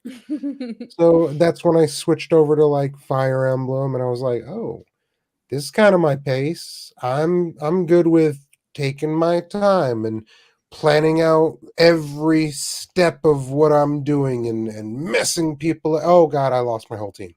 So, Yeah. it's a lot of fun. I've been doing that sort of game for we're getting on almost 20 years now. So I am experienced in those games. So, and it's really sad. This recent run, I was telling you, Mike, on XCOM, I have never had a run this bad in my life. Look, I've played XCOM 2 before, got halfway through, and then just like, because it's so long and I take my time with it, it falls off. And then I'm like, "Oh no, restart it. Let's see what we can do. I can do this better." Yeah. Yeah, Yeah. Let me start it up on stream this time. I'm gonna have fun with it." And I started it up on stream, and then it was like, "Oh yeah, team one, let's go." And I named them all, and I was like, "This is perfect." And we just crushed everything. 3 rounds. I was like, "Yes, you guys are fantastic." Team wipe. Oh, okay. All right. Hire a bunch of recruits. We're good. Oh, You know, yeah. like mission 5 now. All right, you guys are out here, but we know exactly what team wipe. Yeah. Yeah. Yeah. Okay. No. Another round. Come on, guys. Get more. Okay. Mission 6. Let's do team wipe.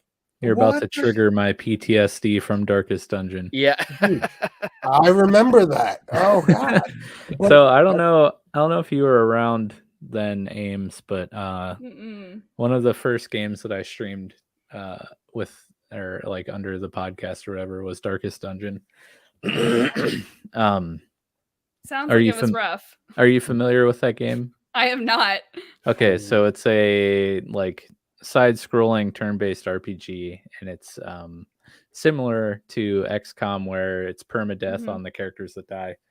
And what I did to make it even more painful is I named every hero that we recruited after someone in the Discord, and then when they died, we had like a little memoriam for them in Discord. Were you having a lot of memoriams? Yes. Oh yeah. Yeah. And it took me well over 30 streams to beat the game. It was a long time, lots of grinding, lots of poor Showboys Discord members in the grave. Watching you play that game. It was the most intense game I've ever played in my life, because it's just it's difficult, and then you add the attachment of like not wanting our audience to die. Yeah. But then like the RNG in that game is very not favorable. So like I'm out. I'd be crushing a dungeon and then get to one fight and just like miss every attack. And then they have like a really cool mechanic of not only do you have to manage your health, but you have to manage your hero's stress levels.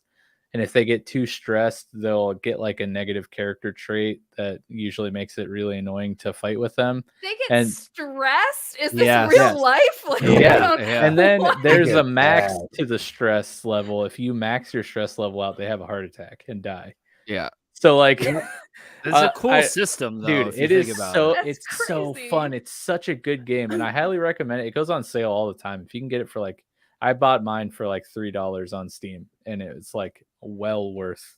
I mean, it's worth full price, but if you can find it on sale on Steam, definitely pick it up and play it. It's super fun, but it's very challenging too. So when we finally beat the game, it was like a real triumph for me. Yeah, I bet. I'm waiting for yeah. the Switch. I want to get it on Switch. It looks like the perfect Switch game, to be honest with you. I wish I would have had it on Switch. Yeah, for sure. And there's a sequel too, correct? There is, yes. On the Epic Games store. I'll be waiting again for that to go on sale, but I had so much fun on Darkest You're Dungeon. ready to be hurt again. Yeah. Yeah, that's awesome. In Darkest Dungeon, you could like the main hub was your little town. I mean, you watched all the streams. Does XCOM have something like that where you have like upgradable things to improve your characters, like the village of Darkest Dungeon, or like how deep does the RPG element go into it? Okay, so I guess it does now that I think about it. There is a place on the ship itself where everyone has convened from the alien attack. Everyone part of the XCOM force. He doesn't. That's too soon, Ouch. man. Too Ouch. soon. That's a rough. Joe doesn't know they died too quick. Because he's been owned 3 or 4 times already in one stream. So he's a little PJ Salt right now. Yeah, they have a central hub on the ship where you clean out debris. There are like multiple platforms, like 4 of them, and so it's like a 3x4 matrix, and you can clean out each debris section, and it gives you different resources that you can use to upgrade and build facilities in there.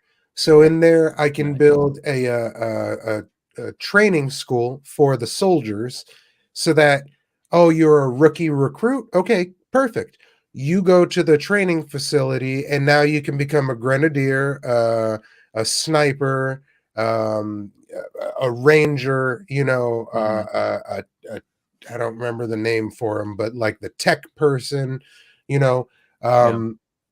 so there's that. You build other facilities like a place where you can develop new alien technology that mixes with our gear, whether it be armor or weaponry. But yeah, you build different areas and power resources that help you, your characters, and the world around you get bigger, and they help you in turn gain more resources and other allies. Nice. That's super cool. I really like that about Darkest Dungeon. So I'm glad they have a similar system in XCOM. Yeah. Awesome. So that's what you're playing these days, huh? Yep, that's mostly what I'm focusing on. Nice. So AMC popped on. Why don't you let us know? Well, I have been playing Elden Ring, which is the first time I played any type of game where the goal is to hate life so much. And I was really nervous that I was not going to enjoy it because I remember trying to play, I want to say it was Dark Souls 2, because it was around when it was Dark Souls 3. That was the last Dark Souls game, correct? Yes. Yeah. So it was the one before that. So yeah. Because I was like, oh, I'm gonna learn the story. then I'll play 3. I didn't make it through the tutorial area. I was like, how does this work? How are you supposed to do this? So I have since become a sophisticated gamer and have learned dodging mechanics in theory. So I played the most recent Kratos God of War. The most recent God of War game, which actually you could not go in and just balls to the wall attack them. You had to be more strategic, which was a real rough learning curve for me. And then I played Witcher 3, where you had to kind of be a little bit more strategic in your gameplay as well. So I was like, okay, I'm gonna try to do this. And my gosh, man. I can't stop thinking about it. I'm playing it anytime I have free time. I am absolutely obsessed. Nice. And I didn't think I could enjoy we have a convert here dying so much. Yeah. It's an addicting formula for sure. Oh my gosh. Dude, it's very addicting. You just want to get better. Yep. I never would have thought that was enjoyable because I remember being younger and playing games and dying multiple times and thinking about I could see why people break TVs by throwing controllers. Yeah, right. Yeah. I'm sorry, but I just read this comment that just said he said someone came into the lab while she was streaming. When he works midnights, he watches streams. And someone thought I was watching a snuff film because her screams were so blood curdling. Some of the most enjoyable parts of the background laugh. A wild Neil has appeared. Speaking of, I was watching, I don't know if you've put 2 and 2 together yet, but when I watch your Twitch streams, I'm Mikey the Band-Aid. Yes. And the other night, while you were streaming, Neil, something was really giving him a hard time, and there was a lot of yelling happening. What was going on? Is Neil okay? Update. Well, he's learned his lesson, and he won't do it again. Just kidding. He was just playing Elden Ring. I'm really nice. Don't look at me like that. So how far into Elden Ring are you? I am trying to level up enough to be able to go into the Citadel. I think it's the Citadel. Go, under that bridge, and then that big tummyless guy jumps down. Yeah.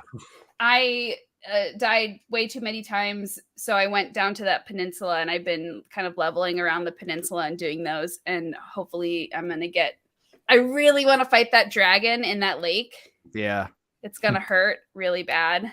Yeah. I have not played it yet. I harp on this podcast a lot. I love From Software games. So before you got on, I was like, dude, it's just so weird that I'm like playing all these other games and not playing Elden Ring. It's like the elephant in the room that I should be playing right now. Well, I knew like people who'd played the Dark Souls game, but definitely not a lot of people. And I knew a lot of gamers, and the number of people that I had known that had played Dark Souls or the Demon Souls games was pretty small. So I was like, well, this isn't going to be, I didn't think it would be as popular because it is so tough. And I am surprised at like most of the people that I know that game have played this game. It's just kind of crazy to me. But the George R.R. Martin name tag on it just sold everyone. Is that what it was? Yeah, totally. Yep, Everyone was like, "Oh, Game of Thrones plus, the hardest game in the world. Let's go!" Yeah. Everybody wants to be heard. Everyone's got their traumas that they're trying to suppress. But like I said, I mean, that's what drew me to Sekiro was the punishing difficulty. It's an addicting formula. And when you finally beat that boss that's whooped your ass 48 times, it's like the best feeling in games, dude. You can't beat it. If I had, because you guys, like, they heard me scream on the stream, yes. But there was one time last night when I was fighting that bear. If I had neighbors that lived closer than they did, we probably would have had the police called on us because I muted my mic and I don't think I've ever screamed so loud in my life. I just lashed out to the heavens, punishing my vocal cords. And I was like, okay, let's do this. Yeah. It's I don't get angry at most games that I play, but my first From Software game, Sekiro, brought out the freaking demon in me when I was playing it, man. Like, so I feel your pain for sure. Isn't that the game that you returned? It is the game that I returned because it was too difficult, and then it just sat in the back of my mind until I picked it back up, and now I'm 100%ed it multiple times. So could not be shout out. You had a pretty in-depth walkthrough on the Showboys Gaming YouTube channel. If anyone cares to watch. I definitely like I can see this type of game being played through multiple times because like in Skyrim, I played Skyrim through a ton of times with a bunch of different builds, and this is, I feel like I'm playing ranged, which is safe. I know it's safer than the crazy people who are much more skilled than I am getting up close to these enemies and fighting them. But I can see why you would be like, okay, I'm going to try this a little bit more challenging. And like, I can see why, like the faith spells or their incantations or whatever they're called. Yeah, incantations. I want to try those already.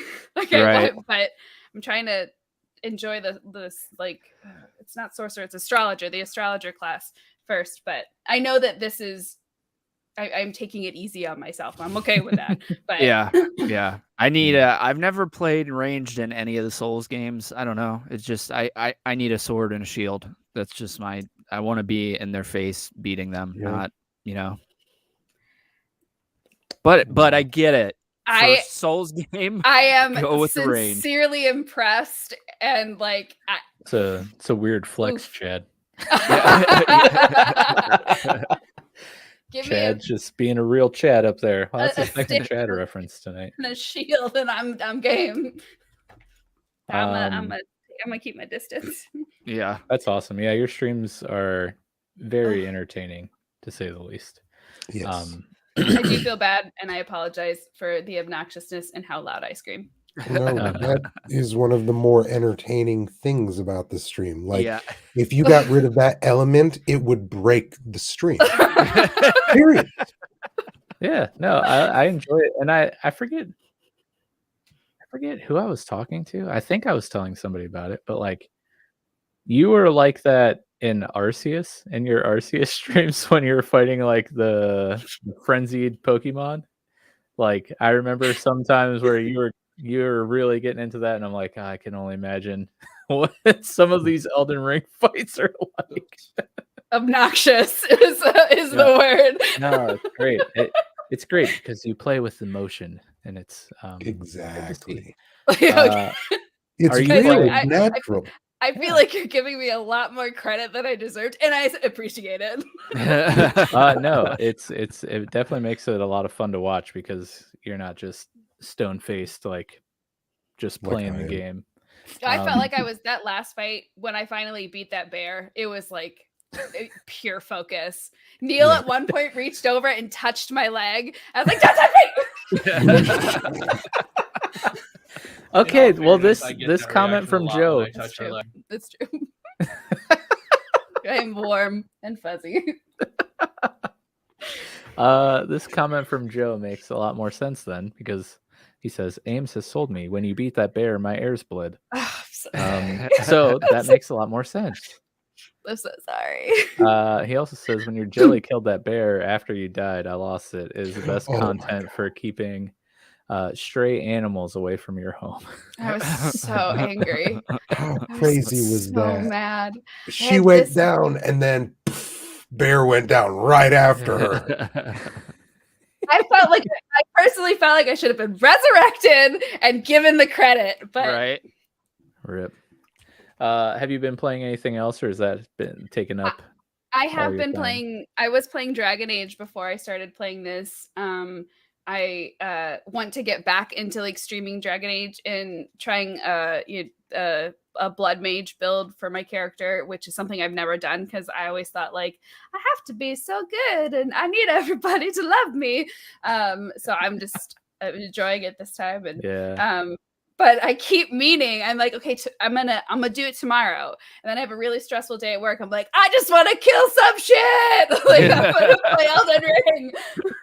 I feel like I feel like that wouldn't be my choice of game after a stressful day of work. Right. That seems like a poor choice. I want to make things hurt. I need to feel something. Yes, yeah, that's exactly right. Yes. That's awesome.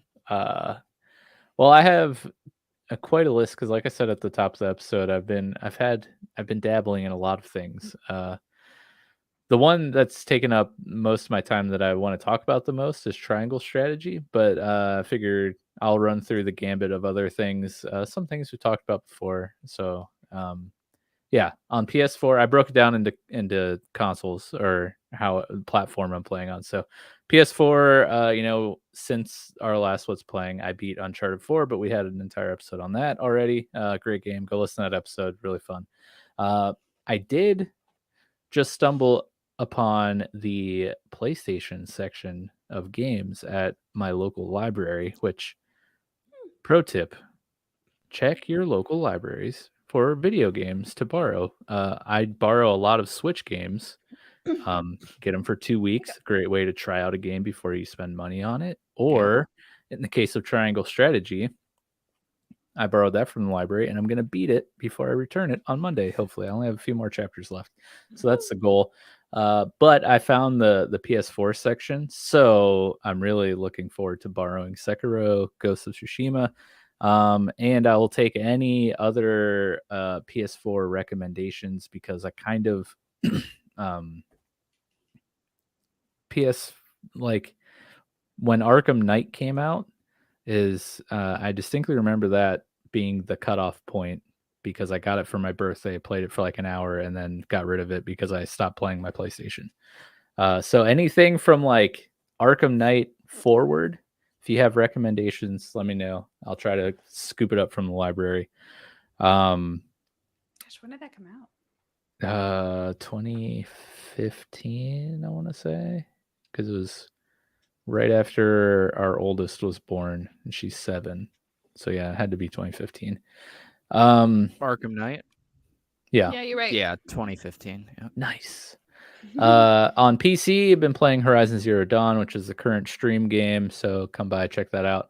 And much to Joe Cross's dismay, I made the declaration on the last stream that I'm only focusing on the main story. I will no longer be distracted by side quests because I really want to stream a Switch game next, and I want to get through it. So I'm going to do the BioSiv route, finish up the main story on stream, go back, do all the fun side quests and all that stuff off stream.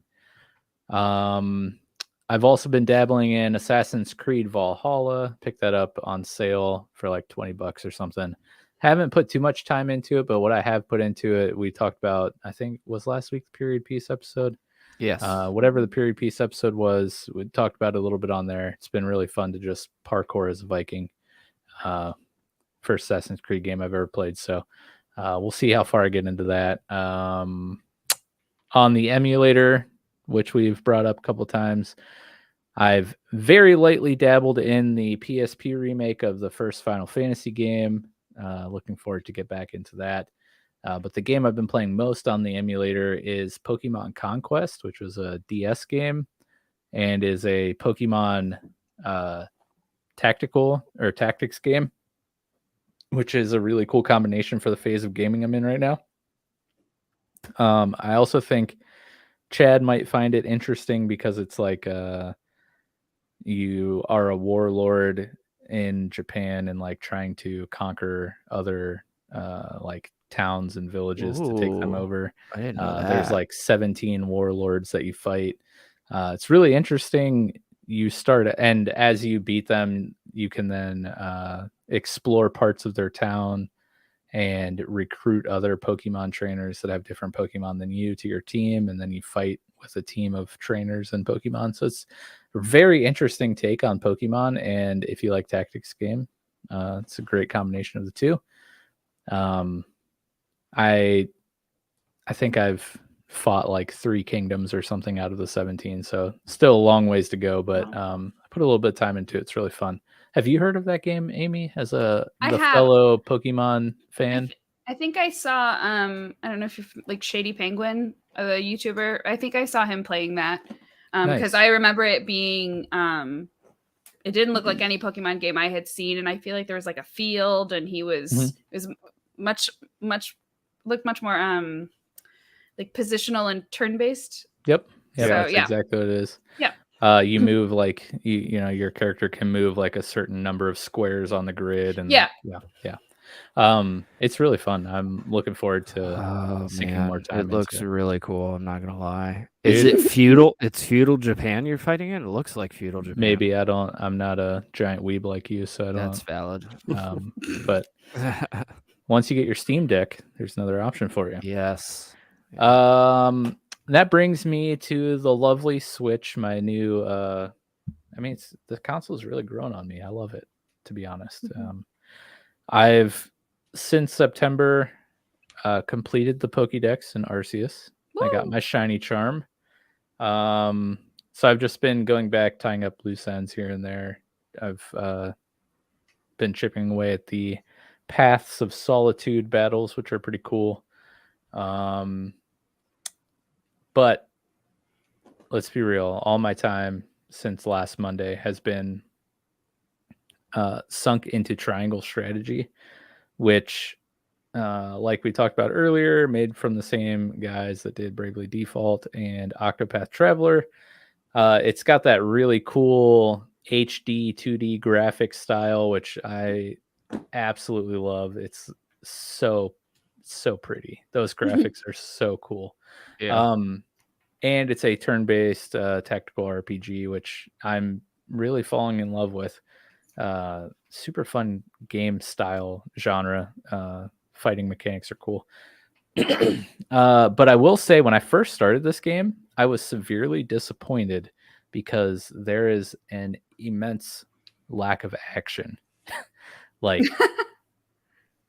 I'm talking, I would update BioSiv basically like every hour I played, or every chapter or something. I forget. I'd be like 5.5 hours and I've had 2 battles, and I'm not even like exaggerating. Oh, wow. Yeah. Every time he did, I felt so bad because I recommended it to him. I was like, "Man, I think you would enjoy this game." Yeah. Well, I remember seeing like advertisements for it. You and Chad both talked about it. And after I tried Octopath Traveler, I was like, oh man, this is going to be so cool because it's a tactical game. Same art style, same team, and there's like a lot of action in Octopath Traveler, so I was really looking forward to trying this new system and stuff. But yeah, no action. Lots of dialogue, lots of story. The cool thing we talked about, all of the dialogue except when you go into the little explore parts of the chapters, all the dialogue is voice acted, so that is nice if you're not feeling like reading. But after probably, this is going to sound like terrible, but like trust me, the game is really good. But it took me like 3 or 4 hours to like really get into what was going on. I think solely because I went into it thinking there was going to be a lot of action. Yeah. If I didn't have that impression, I probably would. It wouldn't have taken me as long to get into it. But Chad and I have also had this conversation too, where the story is very Game of Thrones like, in the sense you have 3 kingdoms basically warring for power, and it's very political and very character driven, lots of backstabbing, lots of plotting against your enemies and learning about other characters and how they tick and what their motives would be, so you can strategize how to approach certain situations. In that case, it's really cool, and there might be a lot of games like this already, but this is a style of game that I haven't really played much before triangle strategy. So it could be a new take on the tactics, RPG gameplay. It could be, something that's been done a million times. I wouldn't know the difference, but I'm experiencing it for the first time, and it is super fun. You have, of course, the tactical battles, which are fun, and when you finally get to them, they last a lot. Like they're 20, 30, 40-minute fights, which makes up for the lack of battle frequency, I think. Yeah. The fights are pretty intense. There's no permadeath, thankfully. Well, that would be so sad if there's permadeath. But in the dialogue, your choices do matter. Your main character, you kind of play as Sarah Noah Wolfert, and all your choices kind of matter. They build Sarah Noah's conviction, which help you in your persuasion when you come to these choice scenarios with your party.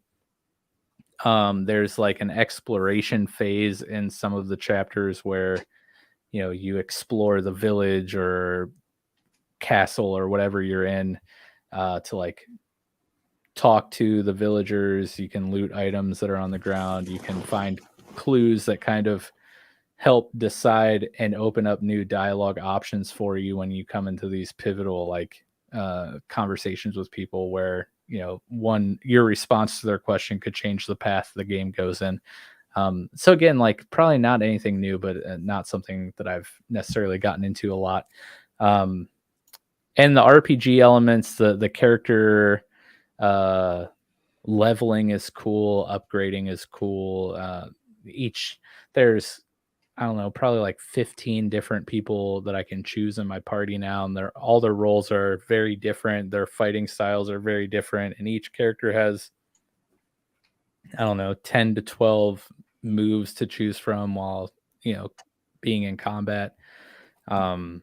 It's really cool. I really am enjoying it now, and like I said, I think I'm on the end of chapter 17 or the start of chapter 18.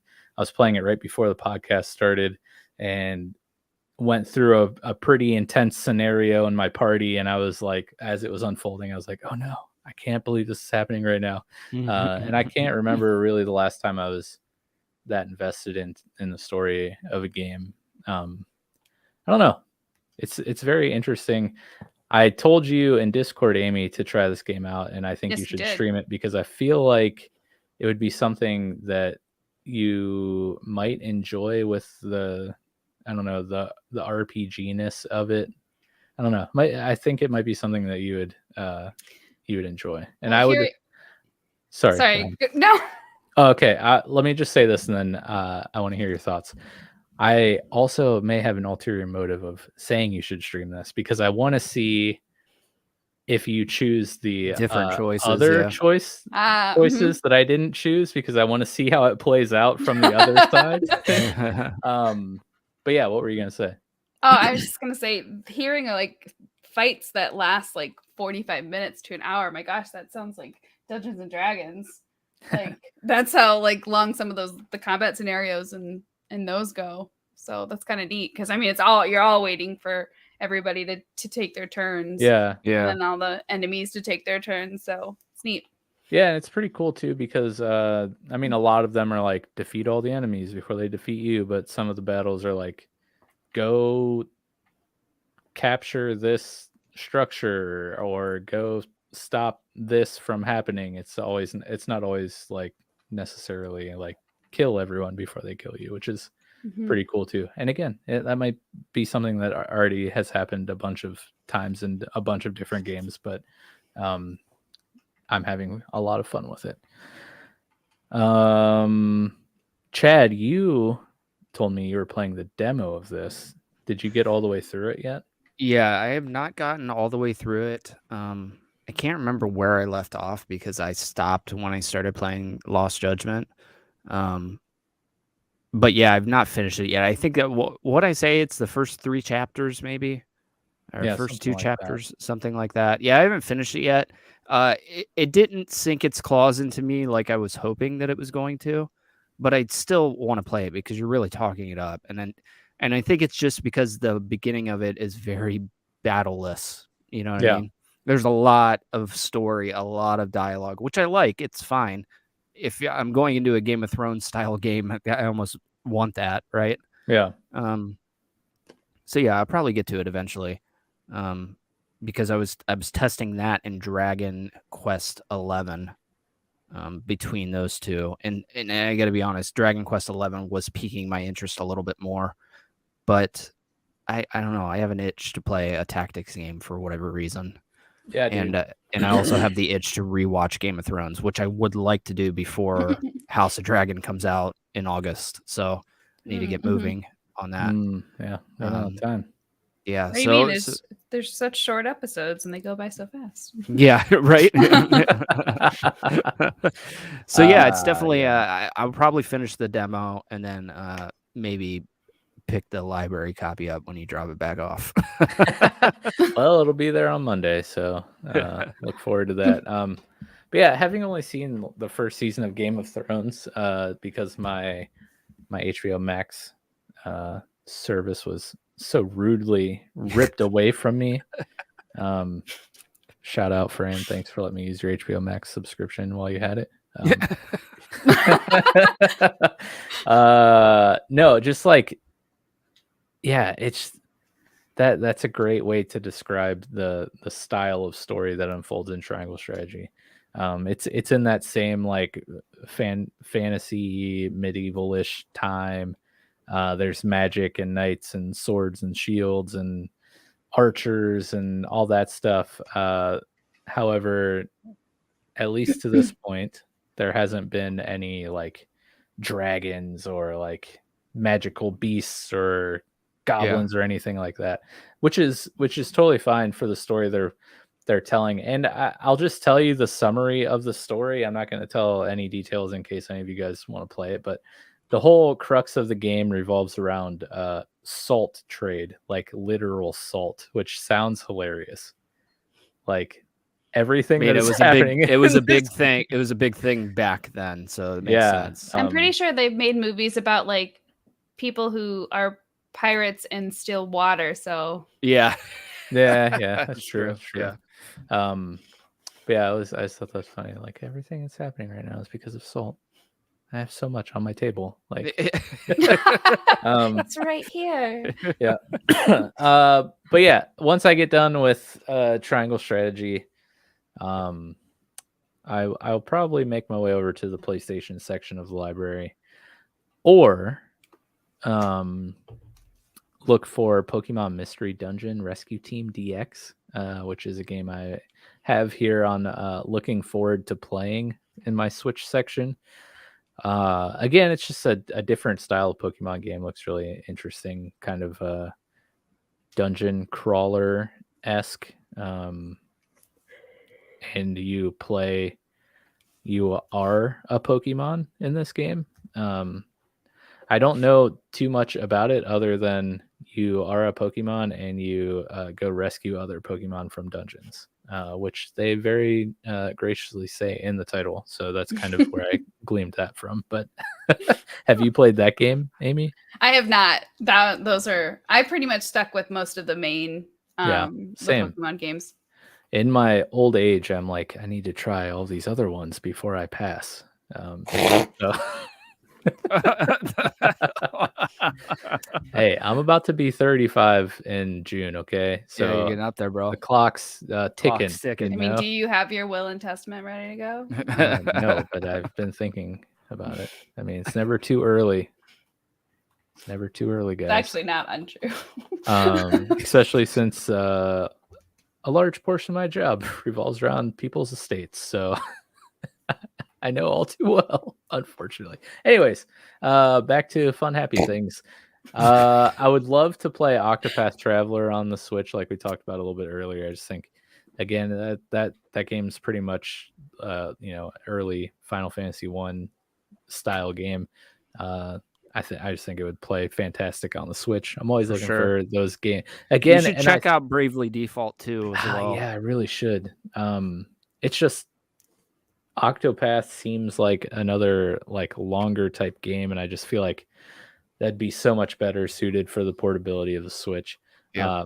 But the next game I'm going to stream after Horizon Zero Dawn is surprise, another tactics game, but this one, Mario and Rabbids Kingdom, which I'm really excited. I keep hearing about those games. I've never played any of them though. It looks so cool. I mean, it's a Mario game, but it's a tactics game, and yeah. I don't know, Dude, it's XCOM, but Mario and Rabbids. Yeah, dude. But yeah, shout out BioSiv showing me a great sale on this. I think I got it for like $13 or something ridiculous, which is insane for any first party Nintendo game. Like when they're on sale, they rarely go under like $40. Somehow Bio found this for like $13. Oh man, I find those Switch games on sale for under $20 all the time. Dude, did I tell you I got my Breath of the Wild for like $17? Oh my god. Yeah. Oh yeah. He actually stole it from somebody and then felt bad and threw $17 on them. Come on, man. Come on. Snitches get stitches. But yeah, that's what I've been playing lately. Again, if you got PlayStation 4 recommendations, throw them in Discord, or if it's one of you guys, chat me or something. Because I figured there was a PlayStation and Xbox section at the library. I hadn't taken the time to seek it out. And then my girls were checking out their 500 books that they always borrow from the library, and I was like, let me walk around the library because the baby in the stroller is crying and she stops crying when I push her around. So let's see what's over here. And wouldn't you know, the glorious PlayStation section. And I was like, oh, it's the greatest day ever. Dude, this is the best idea ever. That's a really good says idea. We should really have a sale watch spot in the Discord. What's buying? Hey, what's buying? Love it. I got it. I mean, we now have a what's listening channel where we talk about music. We have a what's cooking channel, thanks to Joe, where he posts pictures of things he's made, mainly all of the brisket he smoked several weeks ago, which looked so tasty. We'll add a what's buying, post good sales in there. I like that. It's a good idea. That's a good idea. I always love it when Chad slouches back and covers his entire head with his microphone. Back starting to hurt. I was leaning back, getting my back rest. I love it. Speaking of Discord, one, you should join it, but two, every week we ask you your thoughts and opinions on the week's topic. And this one, of course, we wanted to know what you guys have been playing lately. And we have quite a few replies, so let's get through these. Peace Love Ames says, Elden Ring, Dragon Age Origins, obviously. She just talked about them. Predictable. Yeah. Cozy Contagion says, oodles of indie horror games, a little bit of Overwatch. We just put a video of Cozy Contagion playing through Sweet 776, I think it was called. And it's a good watch. You should go check it out. The game, it's one of these indie horror games, and it kind of gave off vibes of PT, if you guys remember that on PlayStation, where you're just kind of like walking through a hall and weird stuff keeps happening and all that stuff. Let's go check that out. Joe Cross says, I've been plugging through Horizon Forbidden West and played some Lego Star Wars Skywalker Saga with the grandson. We also played some of the new Mario Party, which has terrible characters, and Mario Kart. Also got my butt whooped at Super Smash Brothers by a 10-year-old. Been playing the Flesh and Blood trading card game in real life and some Pokemon Unite with Hexseed on the Switch. Have any of you guys... Chad has not played Horizon Forbidden West. Bio, you said that's not your type of game, right? Correct. Amy, have you played any of the Horizons? I haven't. I wouldn't mind playing them. I just haven't. I've been pretty behind on what is popular for most of my games. I totally relate to that. I get them years later. Yeah, same. At least you're on Elden Ring. That's true. Right. You're right. On the You're cusp right. there. How about Lego games? I was watching him and his grandson stream the Skywalker Saga, and it looked super cool. I've played some of the Lego games. They're really fun. Like, they're pretty cute. Yeah, I played Skywalker Saga on the Steam Deck, actually, and it was freaking cool, man. I can't wait to get to it, but it's going to be like a $5 pickup at some point for me. Like, maybe when Obi-Wan comes out, I might be more apt to pick it up, but I don't know. Yeah, he was playing co-op with his grandson, and I was wondering if they supported online. They do not, which is sad because I feel like that'd be a really fun game to be able to play, not right. To be able to play online with somebody. But no, of course, Nintendo. Why would they do that? Do the other? Oh no, he was playing on PS4, so it's just a Lego thing, I guess. Mario Kart, they just released all those new tracks, right? Was it like 50 new tracks or 25 new tracks? Oh my gosh. Something crazy. Bunch of new tracks, yeah. And then of course he's a big trading card guy, just winning all those play mats. PM Fusion, an old Discord member, coming out of the woodwork. He says, I just finished beating Elden Ring. Now it's put me into an RPG kick, so I started playing Pokemon Emerald and Final Fantasy VIII recently. That's awesome. JDog586 says Gran Turismo 7. Either of you guys, either any of you, because there's more than two. You guys into the Gran Turismo games, racing games? I know Bio's a Forza guy. Neil likes racing games.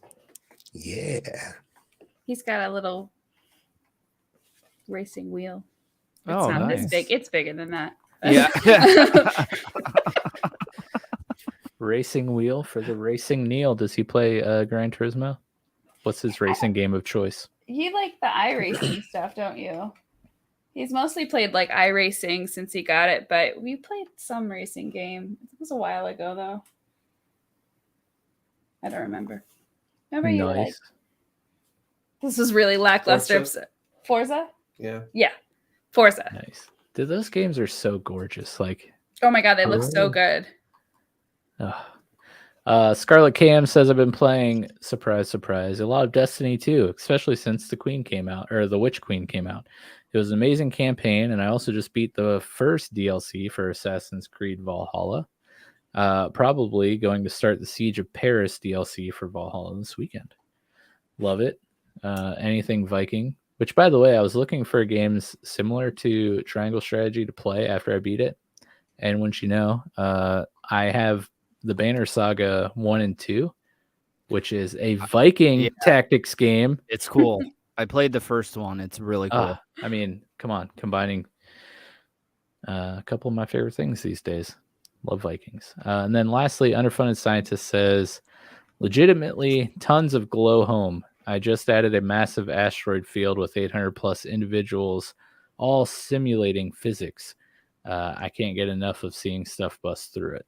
But I also play Call of Duty Warzone occasionally because it's sort of match time when I'm low on minutes and want to shoot someone in the face. That's good. And I check out every single Minecraft snapshot, the betas. Looking forward to this upcoming wild update. The Warden and Deep Dark Cities are crazy. Never really got into Minecraft myself. Any of you guys? No. Yep. I played Minecraft as soon as when it first came out. Me and my buddy Phil, we were playing that. We had our own server that we were running on, and I've purchased Minecraft on every console that I own from that point forward. And my kid plays Minecraft. Now, I don't play Minecraft now. I don't give a damn about that game because I've spent, so many years playing it. Right. But, they do some wild stuff with that game now. It's not like I played Minecraft one time at work with a buddy, split screen, and the goal was to make whoever could make the biggest, coolest castle. And I made a badass big castle, and he spent the entire time putting TNT on the outside of my castle. Oh, I knew it. And blew it up as soon as I was done with it, and then I fucked off away from that game for the rest of my life. And I'll never play it again. Oh. Oh, that's amazing. I mean, shame on me for not noticing that he was doing it the whole time. I was just so focused on my, masterpiece that is so funny. Joe says, my brother used to be an iRacing commentator. I didn't Very know interesting. iRacing had commentators, if I'm being honest. I think it's a lot bigger than I realized. I've never even heard of iRacing. People take it pretty seriously, I think. They have professional series, and they actually win prize money and stuff. I love how Chad. Are you in the same room as Amy, Chad? Because you both look like NASCAR. Oh, did I look? Yeah, I did look over that way. Oh my gosh, that's so funny. Totally unintentional. Neil's just really tall. He's so tall that he goes into Chad's screen up there. That's awesome. I love esports, so anything that has commentating, cool in my book. Speaking of Chad and microphones, Joe says, I was going to comment on Chad's mic face earlier. I thought he was playing peekaboo. Yeah, he does. And then he did after he saw that comment. And then I did, yes. Oh, you do it. Sly. Nice. Nobody else saw it.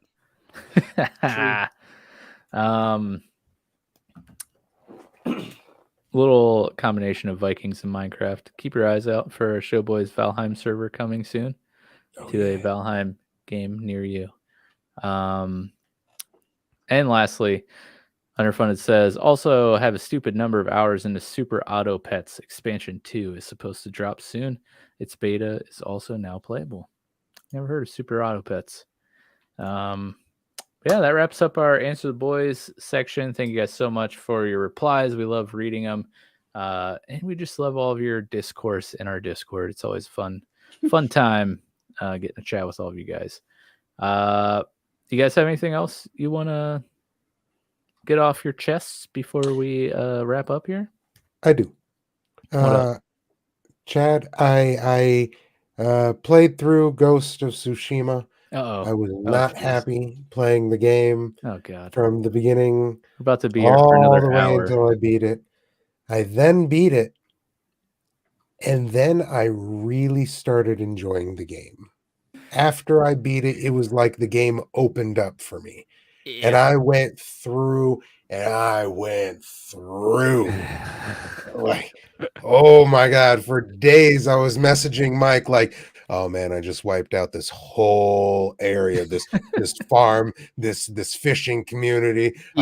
So was that because you streamed it? You were just beelining the story? Because honestly, I feel like that's the worst way to play it, really. Because it's a game where you just got to go in and just frickin' come across whatever you come across. It's a tough genre to stream because everyone wants to tell you what to do next, and I'm like, just shut the fuck up, dude. Like, this is my game. I'm playing. Sit there and enjoy. Right? You know, like chill with me. Damn. I'm glad that you enjoy it, because the last I saw, you were not enjoying it. And I was like, dude, who is this guy? Upset. What happened to the BioSiv that I knew? But now that you've come around on it, I'm happy. Yeah, man. I wanted to let you know because I know you were like, yeah, you got to play this game, and I was like, man, this game is garbage. I'm so upset with. And then the game was done, and I was like, I love this game. This game is so much more fun. Yeah, good, man. Oh, man. I'm glad. It's it's got some of the best side content of any game that I've played. Not quite Witcher level, but hopefully the sequel gives us Witcher level side content. Nice. Just want to make a quick disclaimer. Showboys podcast is not responsible for anyone injured on or during an episode of the Showboys podcast. That's my knee. Hit my knee on my desk. Sorry. Yes. But yeah, before we get off here, make sure you go check out BioSiv streaming through the week. What times? Usually like 4 or 5 to sometime in the evening. Yeah, usually get on by 5 or 6 p.m. Eastern, and then I'm off by 8 or 9. Usually, I mean, it depends on how messed up I am, and depends on what other streamers are on that night. If somebody else is getting on around 8, I'm like, ooh, guys, I gotta go. I'm gonna sit back with my seltzer water. And yeah, you always want to tune into BioStream because you never know how they're gonna end. You might get one of those legendary. I don't know how they're gonna end, and in fact, a lot of the time, I still don't know how they ended.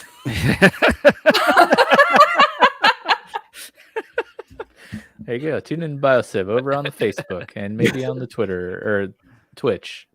Yeah. Are you streaming all over the place, or still just on Facebook? Facebook and Twitch. Facebook, I got BioSiv, and then Twitch, it's the BioSiv. There you go. And then, of course, Peace Love Ames streaming. She's back in the game. Finally. Elden Ring. If you just want to watch the Attack on Titans version of a streamer play Elden Ring, and you'll get that reference if you've listened to me talk about Attack on Titan, because I just feel like I'm being yelled at and screamed at the entire time. But no, very, very, very fun Elden Ring streams. Are you? I haven't been seeing you on YouTube. No, well, because I didn't. So I guess I don't know if I'm looking at it. I'm like approaching it the right way. No. My goal was. I'm not very good at this. Neil. Just hear Neil groaning in the background. I can hear you. My goal is to because Elden Ring is kind of like so fluid. There's not really there's a story, but it's like kind of rough and loose. It feels more fitting to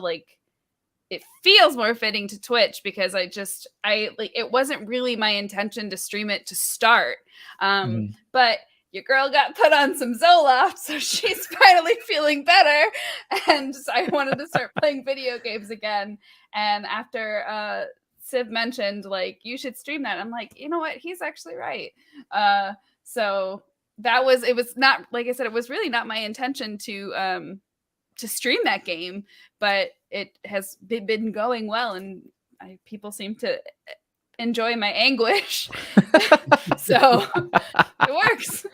Yes. It's very fun. You guys should tune in over on Twitch. What is it? Just Peace Love Ames on Twitch? I want to put Dragon Age back on YouTube, but it's more like story driven, so I feel like it does better as like more of a series than this Elden Ring, because I can just kind of pick that game up wherever I feel like it. Right. And you're gonna get murdered anywhere you go in that game, so Joe says best decision ever. It's currently my favorite streams. There you go. Same here. Yeah, so go check them out. Make sure you guys follow them. They also have YouTube pages that you can find on our featured channels on our YouTube page, Showboys Podcast, and I think also on Showboys Gaming. So go subscribe to all of those and our pages. Follow them on Twitch. Go like and follow on Facebook. Thank you guys for tuning in. Thanks, Joe, for hanging out. Hope we made your work night a little more tolerable, and everyone else who stopped by, appreciate it. Join our Discord. For real. It's fun. You can talk to all 4 of us in there, and even Nick. Chad, I still got to say, you're just impressing me on Discord lately. Just popping in there, DMing, having conversations. Trying my best. Speaking of that, Chad, seafood tomorrow, right? Yes. Oh man. Oh, I'm looking forward to that. The return of the Chad. Yes. Return We're of back. the It's Chad. just the lost judgment has been holding my attention more than Sifu at the current moment. So Nice. But I did commit to Friday, so we'll be there. Okay. I was about to say this, but Joe beat me to it. It's because he has fans now. That's right. People come into Discord just for Chad. It's great. Somebody did. That was It's so actually cool. true. Yeah, it's actually true. Who was the guy who was streaming Sifu earlier? And he was like, yo, I'm that mother. Yeah. Right. Me, the Chad, the most Chad of all Chads. Yeah, thanks for tuning in, guys. Hope you guys enjoyed the episode. Thank you, BioSiv, for coming on short notice, and Amy for coming on even shorter notice. Literally. Yeah, you guys are awesome. We love chatting with you. And yeah, we'll see you guys next week. Have a great evening. Goodbye.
So I have a story for you guys about this Bulbasaur plushie.